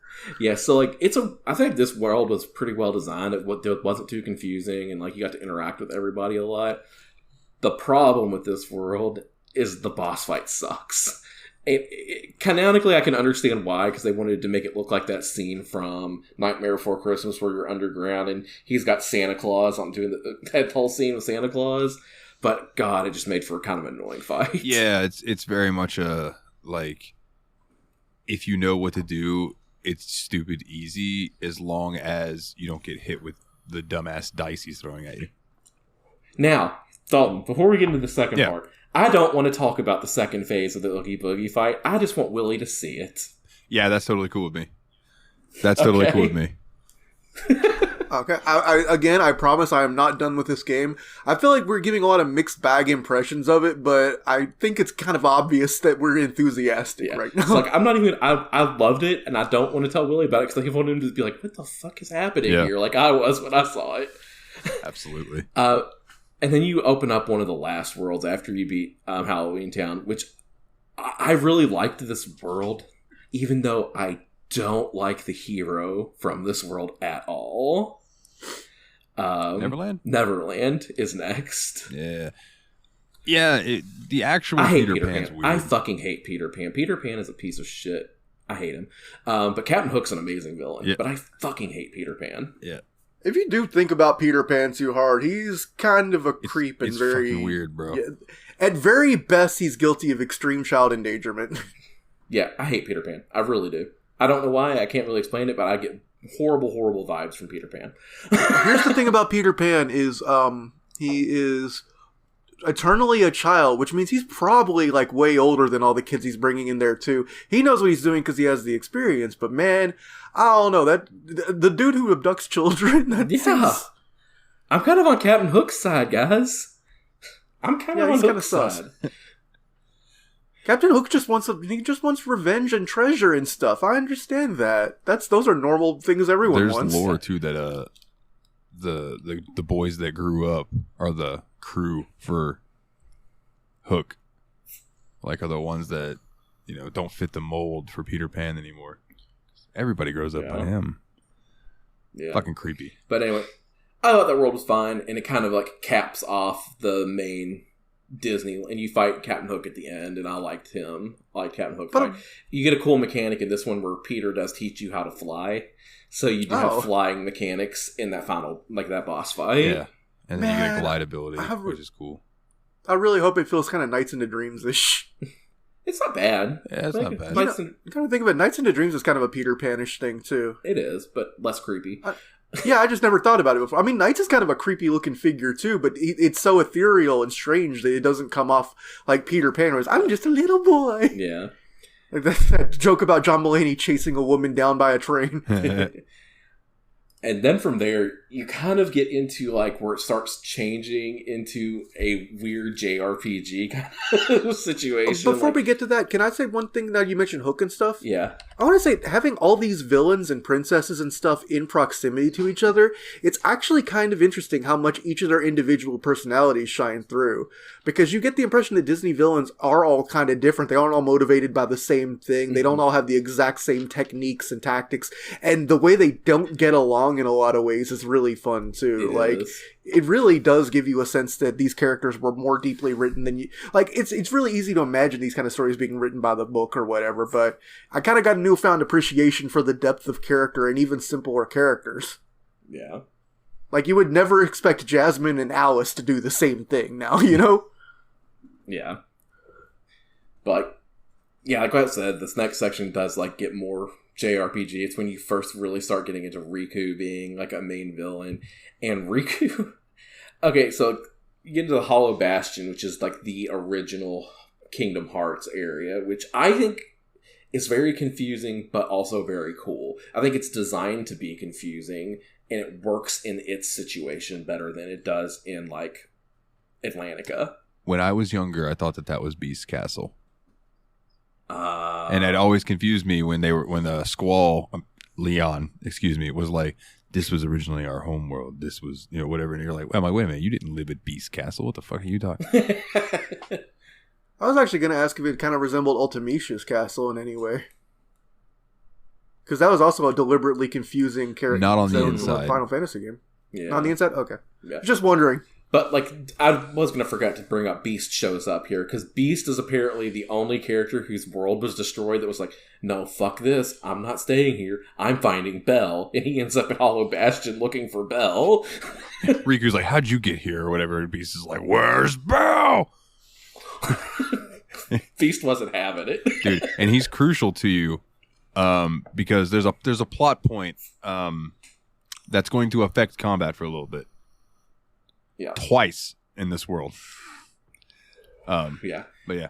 But I was going to say, wait, is Beast still fully bestiized? And I realized, Yes. wait, a lot of the times these worlds seem to exist in the beginning to middle of the plots of the Oh, original yeah. movie. He's a lot still of times. Beast and he looks Like, they amazing. even changed what Aladdin's wishes are used for. yeah. Yeah, it does. But I'm just going to go for a little bit of the plot here, because I think this is interesting how it works. But, like, first you meet up with Riku and fight him, like, to get... I'm not going to get into the plot point of that, but you fight Riku, and then that part's over. And then you move on and end up fighting Maleficent there as well. Yeah. And when you beat Maleficent, like, Riku's gone full dark mode at this point. He has his own, like, dark key now. He sticks it into shit. Maleficent and turns shit. Maleficent into the Maleficent Dragon. Yeah. A darkness-infused Maleficent dragon. And that, sir, is probably the first, like, harder boss of the game. Yeah. Um, Yeah, and then after you beat her, you have to fight a second form of Riku again. And then there's another smaller boss fight that's stupid at the end of that. Like when you have to go back. Because, like, I'm not going to get into the plot there, but essentially, like, this is where you start getting into the Ansem stuff, where, like, you find out Ansem's kind of behind the darkness. He's the one trying to open everything up to the darkness, because he believes that the darkness is the way forward instead of the light. And so Ansem's been using Riku and the Disney villains to start trying to pull all this apart. Ansem, by the way, is a name you hear very early on in the game, and is apparently the person who was researching the Heartless. Yeah. Mm-hmm. Like, the trying to find the report of Ansem is like one of the main early plot points that Squall and all the others try to get you into. Yeah. I'm just thinking about Kingdom Hearts 2, and I'm like, dude, it just starts getting so fucking deep, like, almost immediately. It's ridiculous. Like, after that, you can do side quests or whatever, or go to the last world, which is the end of the world. So, which has one of my most unexpected and favorite boss fights in the game. before we touch on that, let me run through 100 Acre Wood real quick, and then let's touch on Colosseum a little more. Okay. So, That sounds fun. Yeah, I want to know a little bit more about both of them, because I expect them to be things that continue to open up over the course of the game. So yeah, 100 Acre Wood, the more you find torn pages, the more those little spots will appear. And each of them are basically a mini game that has to do with Pooh and friends. And they are literally there in existence. For one, when you do them all and complete them all, you can seal the lockbox on the book. When you go to shut the lock, it's a keyhole, so you seal it. But they're just all little mini games, but it's so charming because it's Winnie the Pooh. You know what I mean? Like, it's the most wholesome part of the game. There's no combat. You're just in there vibing. Oh, I'm sorry. You smack some bees in one of the mini games, but that's it. There's no Heartless there. Also, the 100 Acre Wood is presented... Every other world is a place you physically travel to on the Gummy ship, as far as I know. The 100 Acre Wood is just a book that Merlin has. He just has a copy of a Winnie the Pooh tome, and he's like, you jump into it, and it says, like, when you go to each of the sections, there's, like, a place you can travel to, it says, read this passage. And I just thought that was really nice. It's super cute, dude. It's there just for, like, some levity to get away from the battles and go chill, and it's super cute. I love it. Yeah. When I was Pooh is over there freaking his bean about trying to say goodbye to himself because he thinks he's going to disappear, but he has no idea how to say goodbye to oneself. Yeah, it's so cute, dude. And when I was a kid, it was one of my favorite parts. I just always was uncontrollably smiley when I'm in the 100 Acre Wood in this game, and it's still true to this day.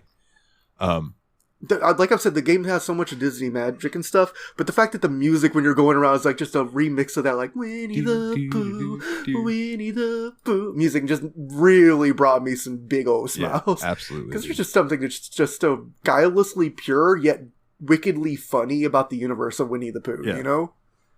Yeah, because Like there's sarcasm and kind of mean jokes, but all of it's really harmless. And at the end of the day, the worst thing that happens is you get stuck in a hole for a little while. because you ate too much honey.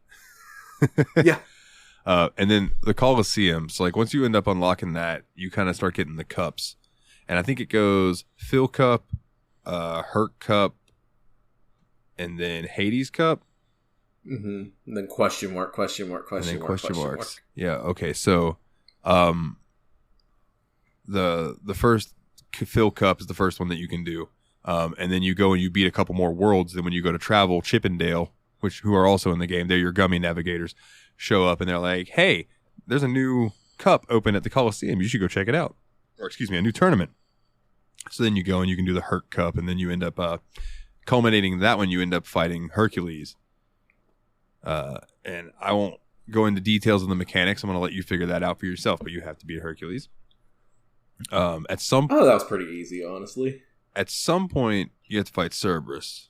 Is it after Hercules?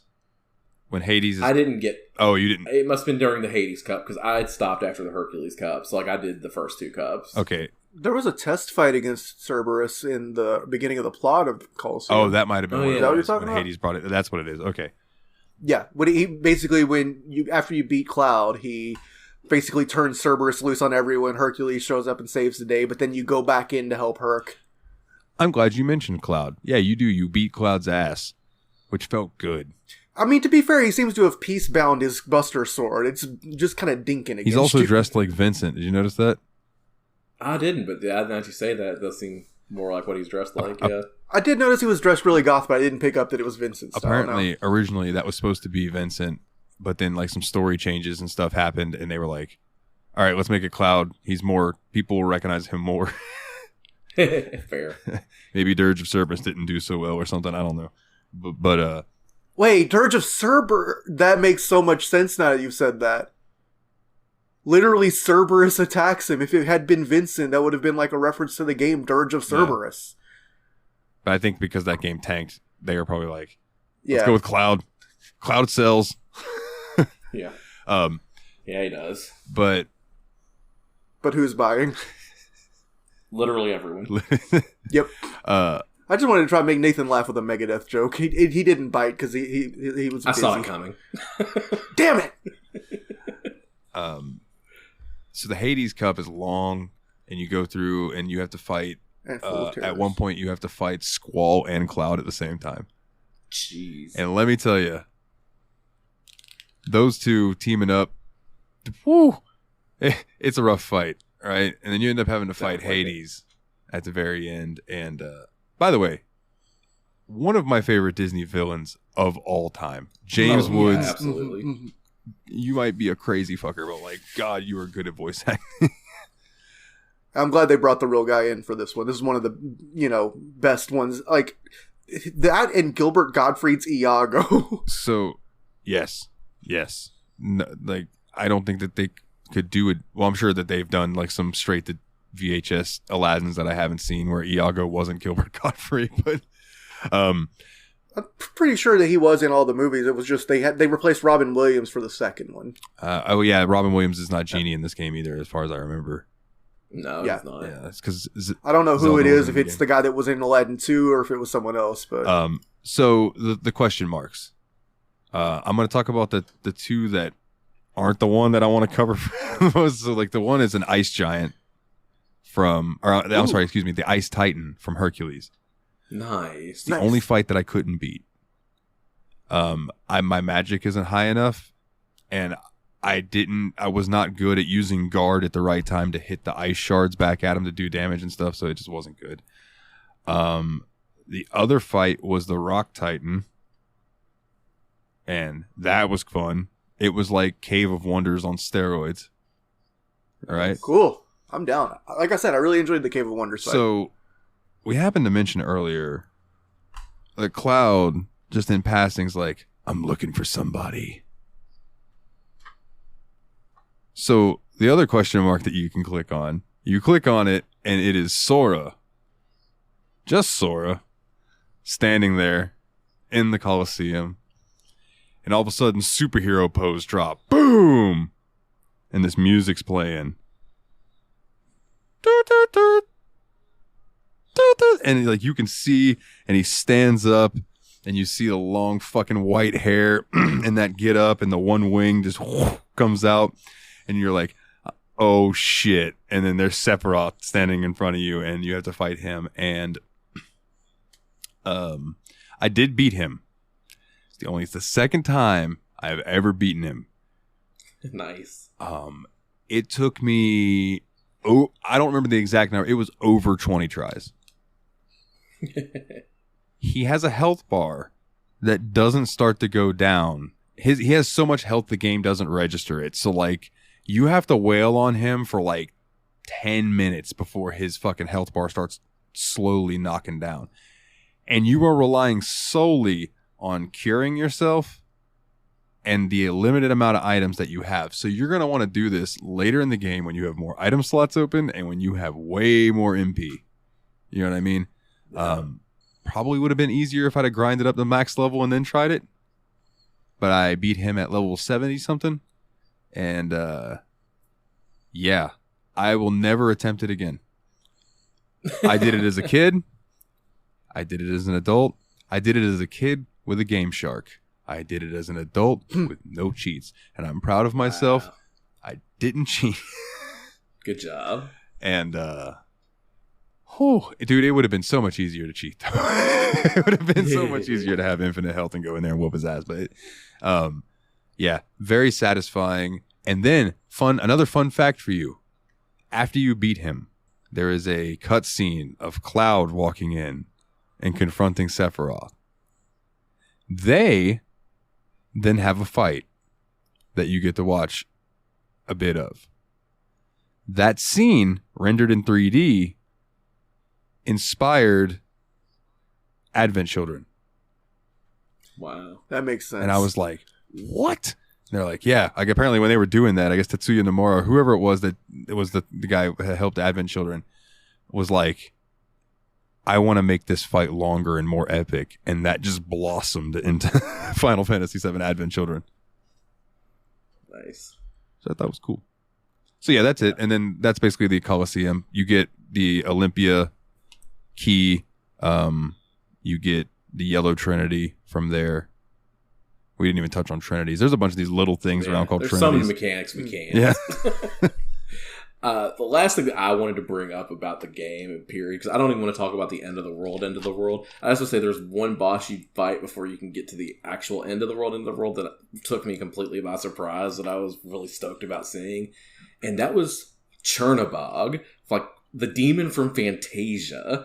And I just thought that was such a cool reference and such a good fight, and it made perfect sense for the end of the world. I just loved it so much. Yeah. That's like both a deep pull, but like the moment someone says it, you're like, oh, that is such a sensible pick to be like the last big inhuman boss you fight before you go against like whatever the sentient final beasts are going to be. Now, Willie, this is specifically for you now and listeners if you're playing through the game. When you get to that last save point and it tells you this is your last safe haven, it is not joking. You are about to go through a lot of boss fights in a row. Yes. Go stock up on the best items you can afford. Load Goofy and Donald up with like some mega elixirs and shit. Like, go grind if you feel like you might not be strong enough. You don't need, neither of me nor Nate beat this game at max level, so you don't need to be max level. But if you feel I like, was like level 50. Yeah, if you feel like, I could be a little stronger, go run a Coliseum or two, you'll be good. Yeah. But I think that's all I really wanted to say about the game. Like, yeah, personally. Yeah, I think one of the things we wanted to touch on was the voice acting. But I think we handled that kind of piecemeal throughout the episode. Yeah. The one thing I will say that it was such a product of its time because it had like Haley Joel Osment as Sora, Hayden Panettiere as Kyrie, and then this is the weirdest one to me. This one, like when I saw this, I was like, huh. Do you know who Mandy Moore voiced in this game? Mandy Moore? Was it Aerith? It was. Really? Huh. No, they were just like, "Oh, you kind of look like Aerith. Come here." Yeah, that was the one that I was like the most taken aback by. And also I thought that Ansem being voiced by Billy Zane was pretty great too, because Billy Zane has a great voice, and just knowing that Ansem was the bad guy from Titanic makes my day. I handsome. Yeah. Yeah. So you want to Oh, go into Ansem ratings the or any other final thoughts? Yeah, I have a quick final thought. Just a quick run through of what we're getting into with starting this series, and chronology. This is the story in order. So Kingdom Hearts is actually, the game we just played is 4th in the chronological timeline. So the first one is Kingdom Hearts Key. That's the phone game. So probably watch a YouTube video about that sometime and then talk about it on the show. But then there's Birth by Sleep. Birth by Sleep is the first playable. And then there's a Fragmentary Passage, which is in the 2.8 collection. It was the 2. Okay, so Fragmentary Passage was a teaser, basically graphics-wise, for 3. Then you got Kingdom Hearts, then Chain of Memories, 358 over 2 days. Kingdom Hearts 2, then Coded. Dream Drop Distance 3, Melody of Memory, and 4, which hasn't come out yet. So we are literally just like scratching the surface. Yeah. And I'm excited. This is why Willie and me were kind of like, I don't know if I want to get started into Kingdom Hearts, but I can confidently say I'm kind of glad we have now. It's fun, dude. They're fun. So ratings, gentlemen, before we get into questions. If you were going to give this some gummy blocks, how many would you give it? Let's start with the Wills for what you've played so far. Too much game left to play. Honest to God, I'm abstaining. Okay. Fair enough. What about you, Nate? For as rocky of a start as this game got off to, I feel like it really pulled it in and made itself super interesting and fun. I think that it could have done some things to make combat better, but like this is a 2002 action RPG. It's so early for its time that I think it actually handled most of that fairly well. I had a lot of fun playing this. It hits you in like all the right spots. Like the story wasn't so emotional that I ever found myself tearing up or anything like that, but I did think it was a good story and well put together. Yeah, I agree. For me, I think this goes to up there for me. I think it's going to be an 8.5 Keyblades out of 10 Sephiroths. Wow. Bro, that's way higher than I thought you were going to give it. I'm not going to lie. Well, bro, when I first started, I hated it. And then by the end, like, I stopped playing Tears of the Kingdom so I could finish this game. Yeah, fair enough. Like, I haven't played Tears of the Kingdom in 2 days now because I wanted to beat this so badly once I got into it. It's the redemption story. That's saying a lot. Yeah. I'll be honest. I was thinking I don't have a score yet, but I should have given at least a ballpark, which is saying this game is still looking at about a 9 ceiling. I can see this being like a great game that I want to play more of the rest of the series of. And even if it stumbles a little bit, it probably doesn't get worse than a 7 now that I'm pretty sure I'm through all the worst. So I feel like when I do give it a score, 8.5 also seems very likely to be about where I'll end at unless I really don't like the finish. And my nostalgia always adds a point. So I'm going to take that away and give it an 8.5 as well. Because this is not my favorite game in the series, but this is the beginning of one of my favorite series. So I got to give it credit where credit's due. One thing I do have to say that's product of its time. It's the last thing I really wanted to mention this on the episode. The song that fucking plays at the end of this game sounds like something straight out of a 2002 teen movie. Yep. At the end, watch me walk away. It was just like, I was like, hear me say, please, yeah, oh, baby, simple and clean. Yeah, dude. The fact that Nathan is busting on your 2000s teen movie video game music when he loves all of Sonic the Hedgehog's music. Dude, Sonic Hedgehog music rules. Come on now. There's a difference between Crush 40 and whatever this thing was. No, I'm meant it kind of positively about Crush 40 because they're unapologetically corny as fuck, and I appreciate that. There's a sincerity to their butt rock. Yeah. I want to say, anyway. Yeah, so Simple and Clean, I guess, wasn't in the original Japanese release, but it was in the re-release, and it was performed by Hikaru Utada, which I guess was a pop idol at the time, big over in Japan. So if anybody's into J-pop, there you go, little nugget of info for you. All right. So Dalton, want me to run us into questions now? Yeah, dude, let's run through some questions. Then I will give my host pick and we can get out of here, sir. Hell yeah. Sounds like a plan. We have a lot of questions, so if we don't spend a lot of time on one, it's because we hate you. Just kidding. This first question comes in from Adam. What is a game you wish you had bought physically instead of digitally? I can come up with two immediately that I wish I would have got physical versions on Switch for these. I wish I had the physical version of Dead Cells and Hollow Knight. Yeah. I know Nate's going to be like, why? But I really wanted that limited run release of Battle Chef Brigade that they did for Switch, the physical of it. Yeah. But by the time, telling me about that. By the time I played that game and was like, oh man, this looks really, really cool, because I pirated it on PC to see if I liked it before I played it on Switch. But I bought the game on Switch. It was $70. It was 20 when Limited Run released it, or 20 or 30, and it was 70. And I'm like, damn it, man. I'm not paying $80 for a game that I can go spend $15 on the e-store for. Yeah. So that's the problem with the LR releases, is just that people scalp them way too hard. Yeah. And It's a bad I feel like market. it's unfortunate. That's the reason I don't like the limited run games. I like officially release things, but I don't go for limited run stuff. Like, I get the concept. I like the concept of limited because it gives games that couldn't have got a physical release a release. It's just the scalping and reselling market's kind of really corny, and I don't know. I'm with you on that. I also wish I would have gotten a physical release of Persona 5 Royal. I just think just even to have it for like PS4, PS5, whatever the hell, just to have a copy of it would be super cool. Yeah. Because I had a copy of the original Persona 5, but I gave it to Ryan for Christmas, and he played it for an hour, and I think it's probably still sitting on his shelf if he hasn't sold it. So, Ryan, send that back if you don't want. Go ahead. I'm going to go ahead and say I really don't particularly have much of an attachment to physical game media anymore. I've gone all digital for quite a while now, and I really kind of prefer it.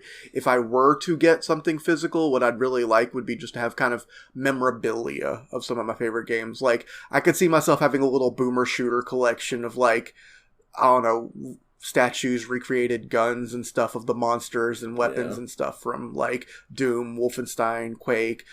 Probably Dusk is going to end up being a big one if I get back around to that, because I was really impressed by the first episode of Dusk. See, I'm surprised you wouldn't want the big box PC versions of those. Just sit on, like, put them on the shelf. I already have I already had a CD-ROM versions of all the Quake games and all the Doom games, and while I do think the big box stuff is cool, I also think that that's going to be, like, really, I don't know, hard to come by today, relatively, and that isn't my particular collector's bag. Like, I'm not really a physical collector. That's for fair. the most part. Fair enough. Like, if I had like a little, like, I don't know, like a little statue of the Doom guy, I'd be like, hey, there's that little guy I like. I'd be like kind of cool, but I don't know why having a box that has Doom in it is doing me any more good than having a computer that has Doom in it. Fair enough. Yeah. But I mean, Right. it was just, it doesn't matter. Continue. No, I get what you're saying, because I do think those big boxes are really cool, and I understand wanting to collect them. It's just they don't do much for me now. Yeah. Cool. All right, our next one's also from Adam. What is some of the worst video game sequels? Oh, can I jump on this one? Jump. Because I want to cause controversy, and it's probably not even an opinion I'm going to agree with when we do the game for the show. But for right now, I want to say that as much as I enjoyed Quake 1 and Quake 3, I think Quake 2 is brown and dull and is best known for its multiplayer, which wasn't as good as Quake 1 or Quake 3's. And the actual plotline is boring. I don't like the Strogs. I missed the setting from Quake 1, and I don't like it. Okay. Fair But enough. you, Dalton, what's one of your worst sequels? I'm trying to think, man. Okay, I got one I can jump on then. That's really me busting on a 7 out of 10 game just because I don't like it in a 10 out of 10 series, you know? Well, I remember when I was younger, I really loved Spyro the Dragon. It was just a fun game where you could run around and do stuff. And then the second game came out, and it was so much more dialogue heavy, and I remember being embarrassed playing it. So I'm kind of interested to play that again, because I do have the collection, the remastered collection for Reignited, I Reignited, believe. yeah. So I do want to see if that still have that opinion when I play it again, but I haven't gotten around to it yet. Spyro 1 is still a great game, though. Oh, yeah, dude, Spyro, tremendous. I haven't played it in years, but I remember really liking it as a kid. And having played the Crash Reimagined series too, like, I'd like to kind of compare and contrast those two, you know? Because I felt like those were the big platformer 3D games for the PlayStation. Yeah, absolutely. Spoiler alert, you're going to like Spyro more than you like Crash. Yeah. Oh, I already Yeah, know 100%. that, just because Crash was frustrating and Spyro has a lot more exploration. Yeah. Crash gets better, though. I don't know. Spyro really came in hard with that first game. I don't remember 2 and 3. Yeah, I remember that's 1 the though. thing, too. I remember Crash 3 the best out of the 3 Crash games. Fair enough. Looking forward to it. I mean, obviously the answer is Tears of the Kingdom, right? Fuck that. Fucking just Green Goose Simulator. Nice. No, my answer, honestly, and we played it for the show, is probably Outlast 2. Oh yeah, As much- that was trash. that was As a much as heartbreaker. I loved the first Outlast, and the first Outlast made me shit my pants. Like, I felt like Outlast 2 lacked in... It had all the atmosphere in the world, but it was more jump scares, I feel like, than anything, than real, like, tension terror.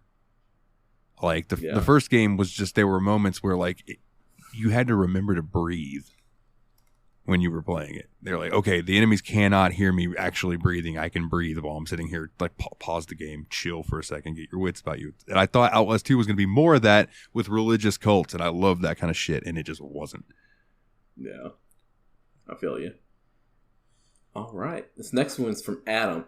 What is your favorite Disney movie you either hope to see or saw in Kingdom Hearts? For me, I really saw it already, and I hope they do more with it in future games. I don't know how Kingdom Hearts handles that, but I want to see more Nightmare Before Christmas. Okay. I guess that means I do get to. Thanks, Dalton. No, maybe not. Maybe your dreams will never come true. Willie, what about you?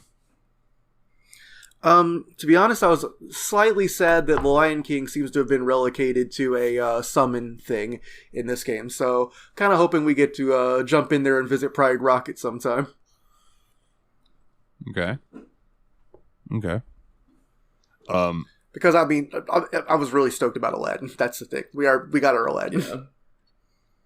And I think the way they use the 101 Dalmatians is also really cool. Yeah, I don't really think you could get a full world out of that, but I think that's the greatest collectible they could have done. Yeah. So, since Kingdom Hearts 3 came out, Disney acquired a franchise. They acquired 2 franchises now that I'm thinking about it. Oh, Jesus Christ. Are you thinking of Marvel and Star Wars? They could do anything with this now. Imagine landing on a planet and your Keyblade is a lightsaber Keyblade.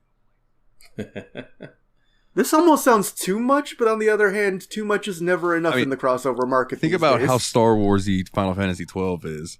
It's basically a Star Wars story with a Final Fantasy skin slapped on it. So, like... Does this mean we could have So was Thor Final and Fantasy Hercules meet each other in... Holy shit, yes. Kingdom Hearts is the key, no pun intended, to bringing those characters together. I love it. Yeah, dude. But think about, Marvel World, where, like, you can see that you're fighting the Heartless with the Avengers. Bruh. Okay, I would love to see Hulk jump out of the sky and double axe handle one of those suckers. Right? A big, giant Heartless. Oh, what if a Heartless takes over the Hulk? That's scary. And you Oh shit, Heartless Hulk would be awesome too. hire a square? Come on now. You're developing Kingdom Hearts 4. We'll write for you. I'll learn Japanese. All right, I was off board at first, but now I kind of want to play this. Yeah, I often complain about superhero fatigue, and then they do something cool, and I'm like, you know what? I did like that. No. Or Kingdom Hearts could go the Thank you cool for making route. Guardians of the Galaxy and shit. And they could not reference any of the fucking famous popular shit right now, and they could go like deep cut Marvel shit if they wanted, like Condiment Man, even though that might have been DC. But you know, you gotta fight darkness infused It was some Condiment Swamp Man. Thing or something. Anyway, yeah, that's mine. Right. So this next question is from Adam. What did you think of the Final Fantasy character portrayals in Kingdom Hearts? I mean, I loved it. One of the first messages that Nate sent to me about with this was like, I could see why you liked this game as a kid. Major Final Fantasy VIII representation going on, and I'm here for it. Yeah. Like, yeah. The only thing is like I like it a lot. I wish there was more of it. Like I feel like it was limited very much so. Like you didn't see a whole lot more after you got deep into it. I can kind of see why at the same time, but I'd like to see a little bit more. I mean, I do think it stinks a little bit that they mostly stuck to the PlayStation only games instead of giving us some chances to see 3D versions of the 1 through 6 Tactics characters. But you know what, man? I really went like, I was so mad at the game for the first 90 minutes, and then Donald and Goofy warmed my spirits, and I got to see Sid and Squall and Aerith and Yuffie, and I was just like, here, I'm back here with my friends, and I'm having a good time. Let's go. Yeah. Not to like be too much of a spoiler. Unfortunately, as the Kingdom Hearts series goes on, it gets less Final Fantasy. It becomes more of a Final Fantasy style game with less Final Fantasy characters in it. If that makes any sense. That makes sense. Yeah. Yeah, but I feel like the Final Fantasy characters were dealt with in a fun way, where they seemed to fit in with the story. They were treated with a way that I thought was very respectful of the characters and the situation they come from, without being like, you know, oh, they're all the ultimate Billy badasses of the universe, except obviously Sephiroth is like the ultimate boss fight. One thing that I think this series does really well as a whole is nothing felt, as far as characters go, in my opinion, other than Alice, felt shoehorned in. You know what I mean? The Final Fantasy I agree, which is wild in a situation where everything is literally shoehorned in. But they made it work, which is just cool for them. Yeah. All right, so this next question comes in from Kana, and there's actually an image that goes along with it. I posted it in our recording room chat at 9:10 p.m., 8:10 p.m. your time. So a game with lewd imagery. The game's actually a lot of fun. So what's your example of that? I think Dalton's probably the best one to ask this, because I can't think of any. I don't tend to gravitate towards games with lewd imagery. Just not what I do. I mean, I've heard good things about Honey Pop, for instance.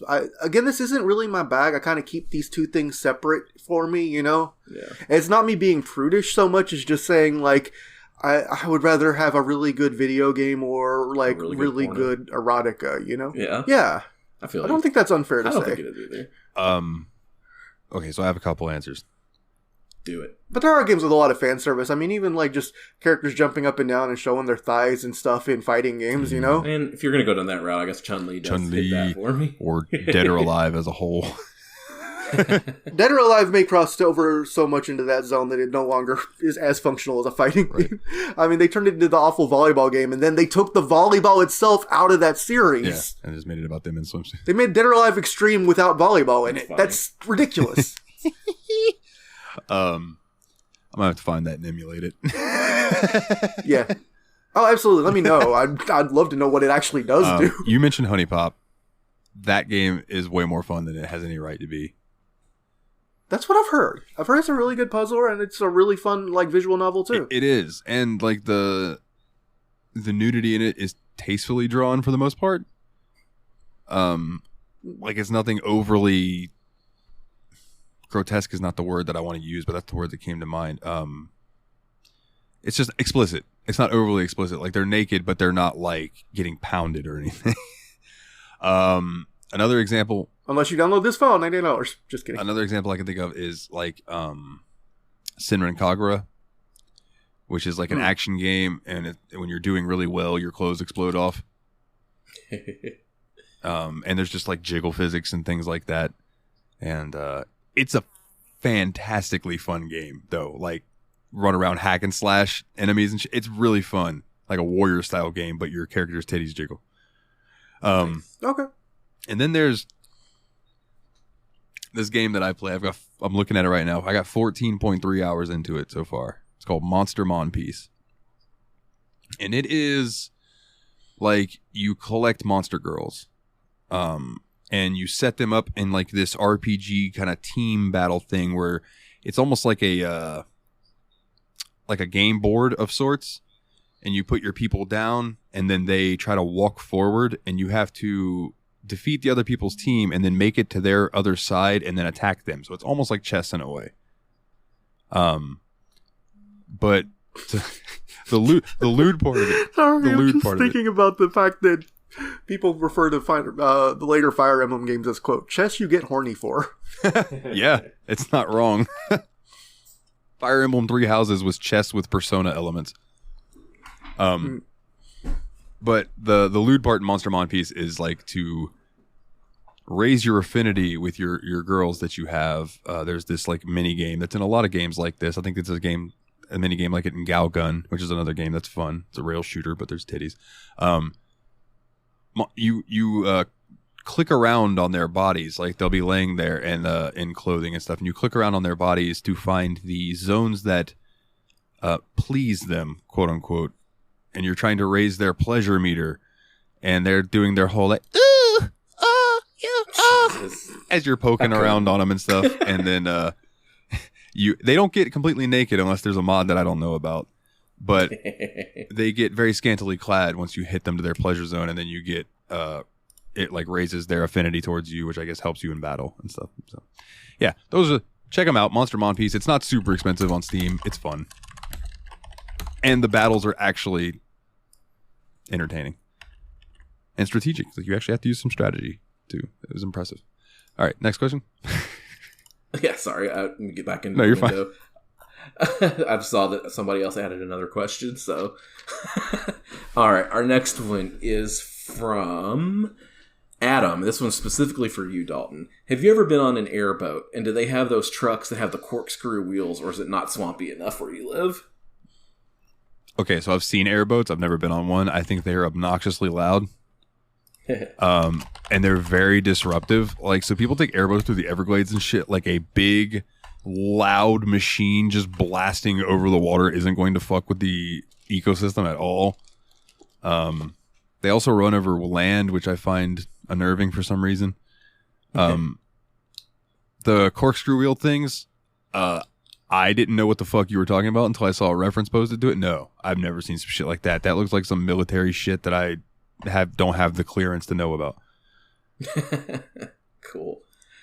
All right, this one's from down here. We got 4x4 trucks. That's this next one's Master Loot. What are your favorite pre-smartphone era mobile games? Snake. Played a lot of Sudoku on my old phone. So I had this game on my phone. I don't remember what it was called, but like it was like a tower building game where like there was this like crane that would swing back and forth, and you had to try to place the next part of the tower on it and balance it in such a way that the tower wouldn't fall over. And the higher it got, the harder it got. And it was really fun. And I played that game a lot while I worked it. And here's the thing about me, you guys might not know.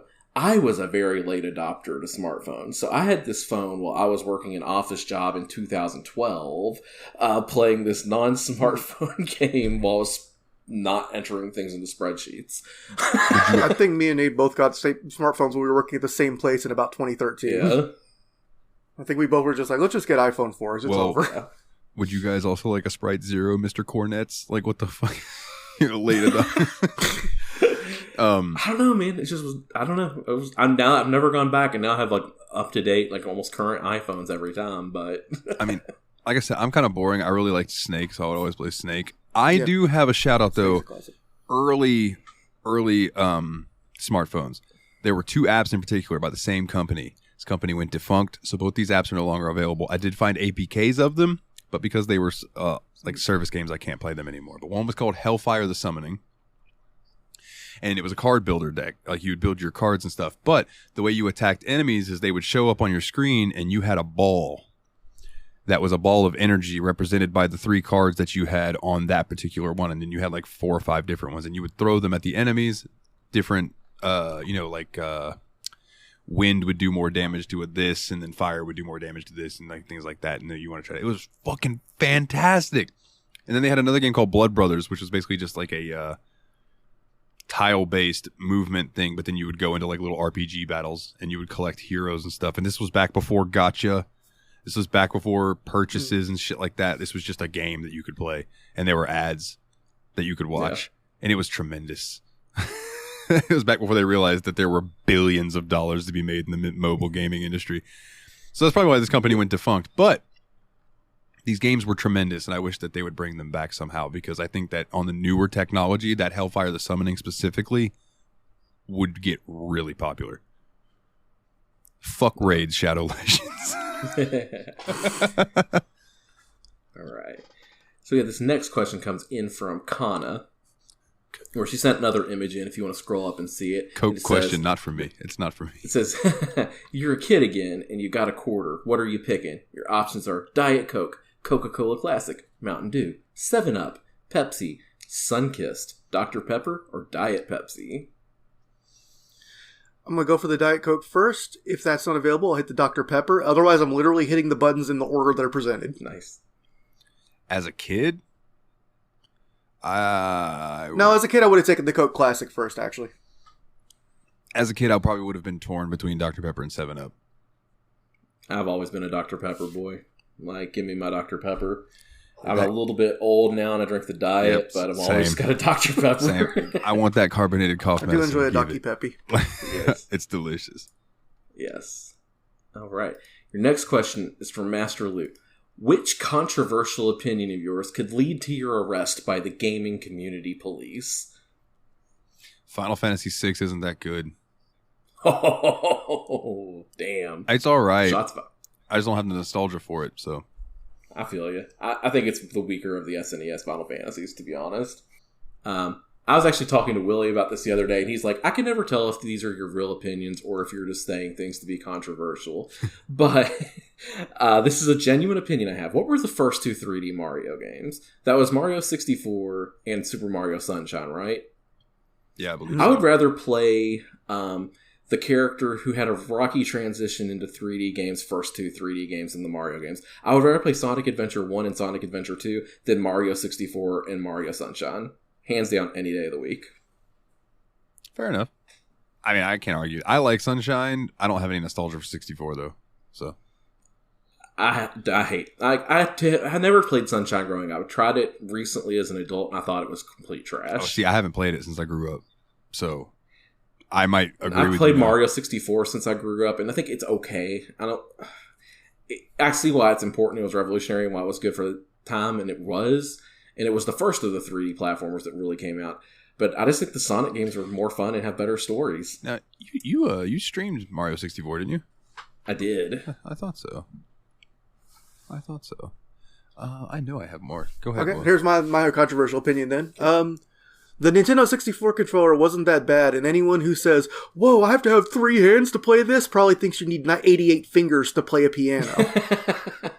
That's fair. All right. I mean, I always personally, I held the controller, one hand on the left side, one hand on the right side, and just used my dick for the thumbstick. Oh, that's brilliant. That's actually probably the intended way. Yeah, good idea. Managing to do docking even when you're not using the Game Boy adapter. Docking? We're not playing Star Fox. I don't know what you're talking about, sir. All right. Your next question comes in from Kana. Who is your favorite Disney princess? Oh. I like Jasmine because she's adventurous and has a cool animal. I've always been a Jasmine fan as well. I always thought she was hot. And she was cool. Dalton's dying right now. He doesn't know who to say. I got to scroll through that movie list again one more time. Give me a second. Vamp for me. My mind just blanked. I'm like, oh no. I just think Jasmine was really cool because she was sassy. She was one of the first real sassy Disney princesses. She talked back to her dad. She was not scared of Jafar at all, even though he was this mean, intimidating, horrible figure. And Jasmine just was cool. The only reason Aladdin felt like he had to be a prince to impress her was because the rest of society was bullshit. That wasn't really on Jasmine, you know? Yeah, I think Jasmine what do they say? Jasmine walked so Mulan could run. Yeah. That's true. I'm not saying Megra because she's actually a piece of shit. Nala's not a princess, right? She is. Very technically, yeah. Technically, I'll go Nala. And if that doesn't count for some reason, then I'll go Ariel. But I'm going to say Nala. Sounds good. All right. This one comes in from Master Loot, and I think you can refer to the opening when I talked about it. It's what are your thoughts on the new Zelda? Yeah. Kind of went through it at the beginning of the episode. Yeah. I'm looking forward to playing it, but I'm not getting it for myself for the next 2 weeks. So here's hoping everyone still thinks it's good by then and they don't discover something that makes it suck. All right. This is from Team Retro. Growing up, what was your favorite Disney movie or show that had scene representation in Kingdom Hearts? I kind of think that's kind of a double up from the question Adam asked earlier. I think we handled that already. Let's cut that one. This one also comes in from Mikolov. What are your thoughts on workplace pot stirrers? Dalton has a lot of thoughts. Just listen to Gab's pod. People who scrutinize everything you do to try to find something to make fun of you or bully you. Also, aren't you a teacher? Why are there people bullying you? This is because Mikolov, coaches do I need to are come assholes. beat somebody up? Do I need to drive to Connecticut and fuck somebody up for you, Mikolov? Just let me know. Yeah, work somewhere better. Have some self-respect. No one fucks with me in my jobs because they know I'm trying to get things accomplished. What Willie's saying is get good, motherfucker. Skill issue. I don't know. I've been working in professional environments for a really long time, like office, corporate jobs, and I don't have a lot of that going on. Yeah, any of the backbiting that happens is like social style backbiting, you know? Mm-hmm. And then that's the kind of people that you're like, oh, that person's just kind of a bitch, and I don't care what he thinks. Especially because I've been working from home for like the almost 10 years now, too. It's kind of like, who cares what anybody says in their own house? Yeah. Just short, listen to Yab's pod if you want to really hear me get into this kind of stuff. But, like, stand up for yourself, man. Like, what's the worst that gets happened? You get fired? Bro, how much experience you got? There's places dying for teachers. And I'm sure you could find a place better if, the environment doesn't improve itself. So, like, get your entire classroom to call whoever it is a shithead. And go out on a you have bang. rude teens at your disposal. Make it a TikTok, become viral, make money off of that because you got fired because you did something you thought was funny. Fuck people. Get money. Yeah. Yep. This next one also comes in from Mikolov, which is, growing up, what was your favorite Final Fantasy, and has it seen representation in Kingdom Hearts? 8, yes. Dalton, answer that for me and you. 8, yes. 4 so far, no. Yeah. And second to last, because we did get one late edition. This is from Jeff. Any early predictions for 2023 Game of the Year? Guys, I mean, just like Elden Ring last year, I feel like this is Tears of the Kingdom's game to lose at this point. Yeah. I think it can lose, but I think it's going to be hard for it to lose because it has the major backing by Nintendo's IP, Link. Like, Zelda's just a super popular series, and it's extremely well executed, and it's out. Like, I think that the Jedi game had some issues that people were complaining about. Yeah, rough start. Like, I think Hogwarts Legacy was going to be a contender, but I don't think it had the player longevity for that game. I think it kind of like had its big splash and it kind of petered out. I haven't heard much about Hogwarts Legacy since like the first month or so of its release. It's a very good game. Yeah, lots of hype, but not deep penetration. Yeah, it's a very good game, but I don't think it's Game of the Year contender worthy. So, I mean, personally, like gameplay wise, I think it is, but on the mass spec of things, like not everybody's me. Yeah. So I also think it'd be a controversial pick for them to do at this point, so I don't see them wanting to rock the boat too much. There is a bit of a political aura hanging over that. I think it's Tears of the Kingdom to lose, honestly. Unless there's something I don't know about that's going to come out and blow. There's not like another FromSoft game coming out this year, is there? No. Okay. I mean, Armored Core 6, but that's not really the same kind of thing. Yeah, fair. All right. And then finally, from Steph, who got this in right under the wild, our Maduckin Queen. Crap, I'm too late. I was going to ask if you were going to play Outlast Trials, though. Me? No, unless I'm told it is very, very good. If it's on the podcast, I mean, I could see it being an October game. I mean, I had a bad experience with Outlast 2, but I trust you guys that Outlast 1 was good, so if Trials ends up not seeming completely horrible, we should probably do it for a Halloween episode. Yeah. Word. And Steph, I love you. If Steph could manage to let us talk, it would be sweet to have her on if we ever do the original Outlast, because the original Outlast is good. And she's also, like, I think she agrees with me that the first one's great. Whistleblower's good. 2 is 2. Okay. Cool. And as far as am I going to play Outlast Trials, I'd like to. I might wait and hear what you tell me, what you think of it, Steph. Yeah. Let the experts speak on this one. Yeah, let us know. Yeah, then come in. Yeah, let us know if you think it's actually worth playing or if you just want us to play it because you like the series, because we have a lot of games we need to play. Yeah. All right. That was the last question. All right. Then quickly, the fan poll, Morrowind is winning, closely followed by Sid Meier's Civilization 5. So if you're wanting to do that, do join the Discord, which I will plug here in a little bit. But I'll go ahead and plug it now. Why not? bit.ly/TSMP Discord, all capital letters. But our next Check in show on that horse race. is a host pick. Gentlemen, it is my host pick, and I have been very, very torn. Yeah, I about have no idea what you're picking. what I was going to get. I was going to throw Sacred Gold at you guys and decided against it. Then I had a couple other ideas that I was tossing around in my head. You know, I'm still going to throw the Unfinished Swan at you guys sometimes, but this time is not that time. We can wait till it's finished. Wait. We can wait till it's finished. So we are going to play a game that is a bit of a puzzle game. We're going to play a game that we once played for the show a long time ago. All right. But I was hoping you would get around to this one sooner rather than wasn't later. completely happy with it because we did an episode on it and then we had to do a wrap up on it, and that really affected the listens, and I want more people to know about this goddamn game. It's so good. You would not expect the level of storytelling in this game from the guys who make Serious Sam. And that game is the Talos Principle. So we are going to be doing a Steam Machine revisit of the Talos Principle. I've actually thought that might be what we were doing. And good news, I have Hell the yeah. VR version of that game, so I will try it out and let you know how that works out. Hell yeah. And also, if anybody's interested, exciting. there is a DLC that you can get. Now, I do not recommend this for a first time playthrough. I might get it for a second playthrough so I can talk about it on the show. There is a DLC called the Serious DLC.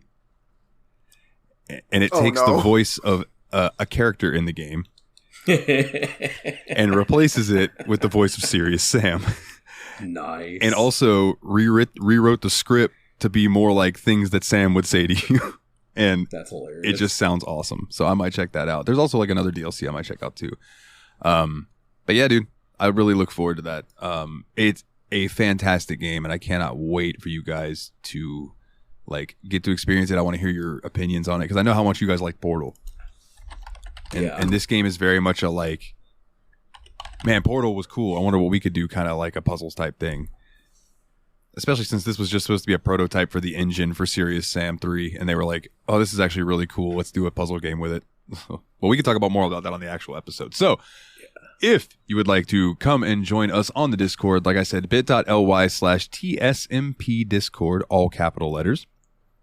If you would like to check out our website, which is now up to date, you can go to bit.ly/The Steam Machine Podcast. If you would like to join Patreon, which would mean a lot to me because they're cutting hours at work and shit's getting rough, I would really appreciate it. It would mean the world. Patreon.com/The Steam Machine Podcast. Help me pay off my vet bill from my pupper. Shout out to YasPod, yet another BS podcast, the bi-weekly now show that I do with Jeremy, and we just kind of shoot the shit for a couple hours. Shout out to the JRPG report that is kind of in limbo right now because there's been like little to no JRPG news here lately.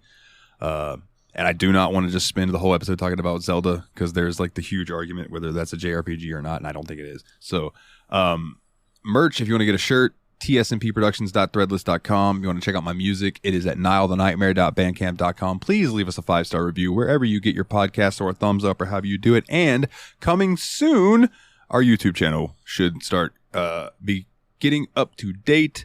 Just like our website is now up to date because of one Dane, Mr. Puzzles himself. We do appreciate you and everything that you do, my good sir. Now, our patrons, I'd like to give a shout out to the guys who donate $10 or more a month. You guys fucking rule. Nate Sir Cogsworth, the 7th of Juniper, Jeff, the original expendable, Mr. Syllables, old Jeffy Loop himself, Eraser Adam. Shout out to his podcast, Revival and Extinction, which is right now on a hiatus. But thank you for the last year of content, my good sir. James, the Steam Machine, Hall, Monitor Hall, Team Retrogue. Go check him out over on YouTube, and Mr. Puzzles, Dane himself. Thank you all very much. We do appreciate it. Gentlemen, you ready for some puzzles?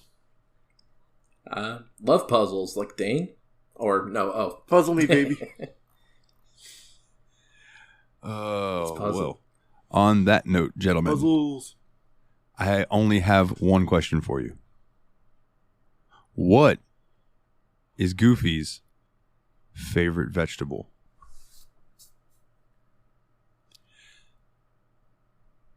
I'll tell you what it is. Okay. Squash.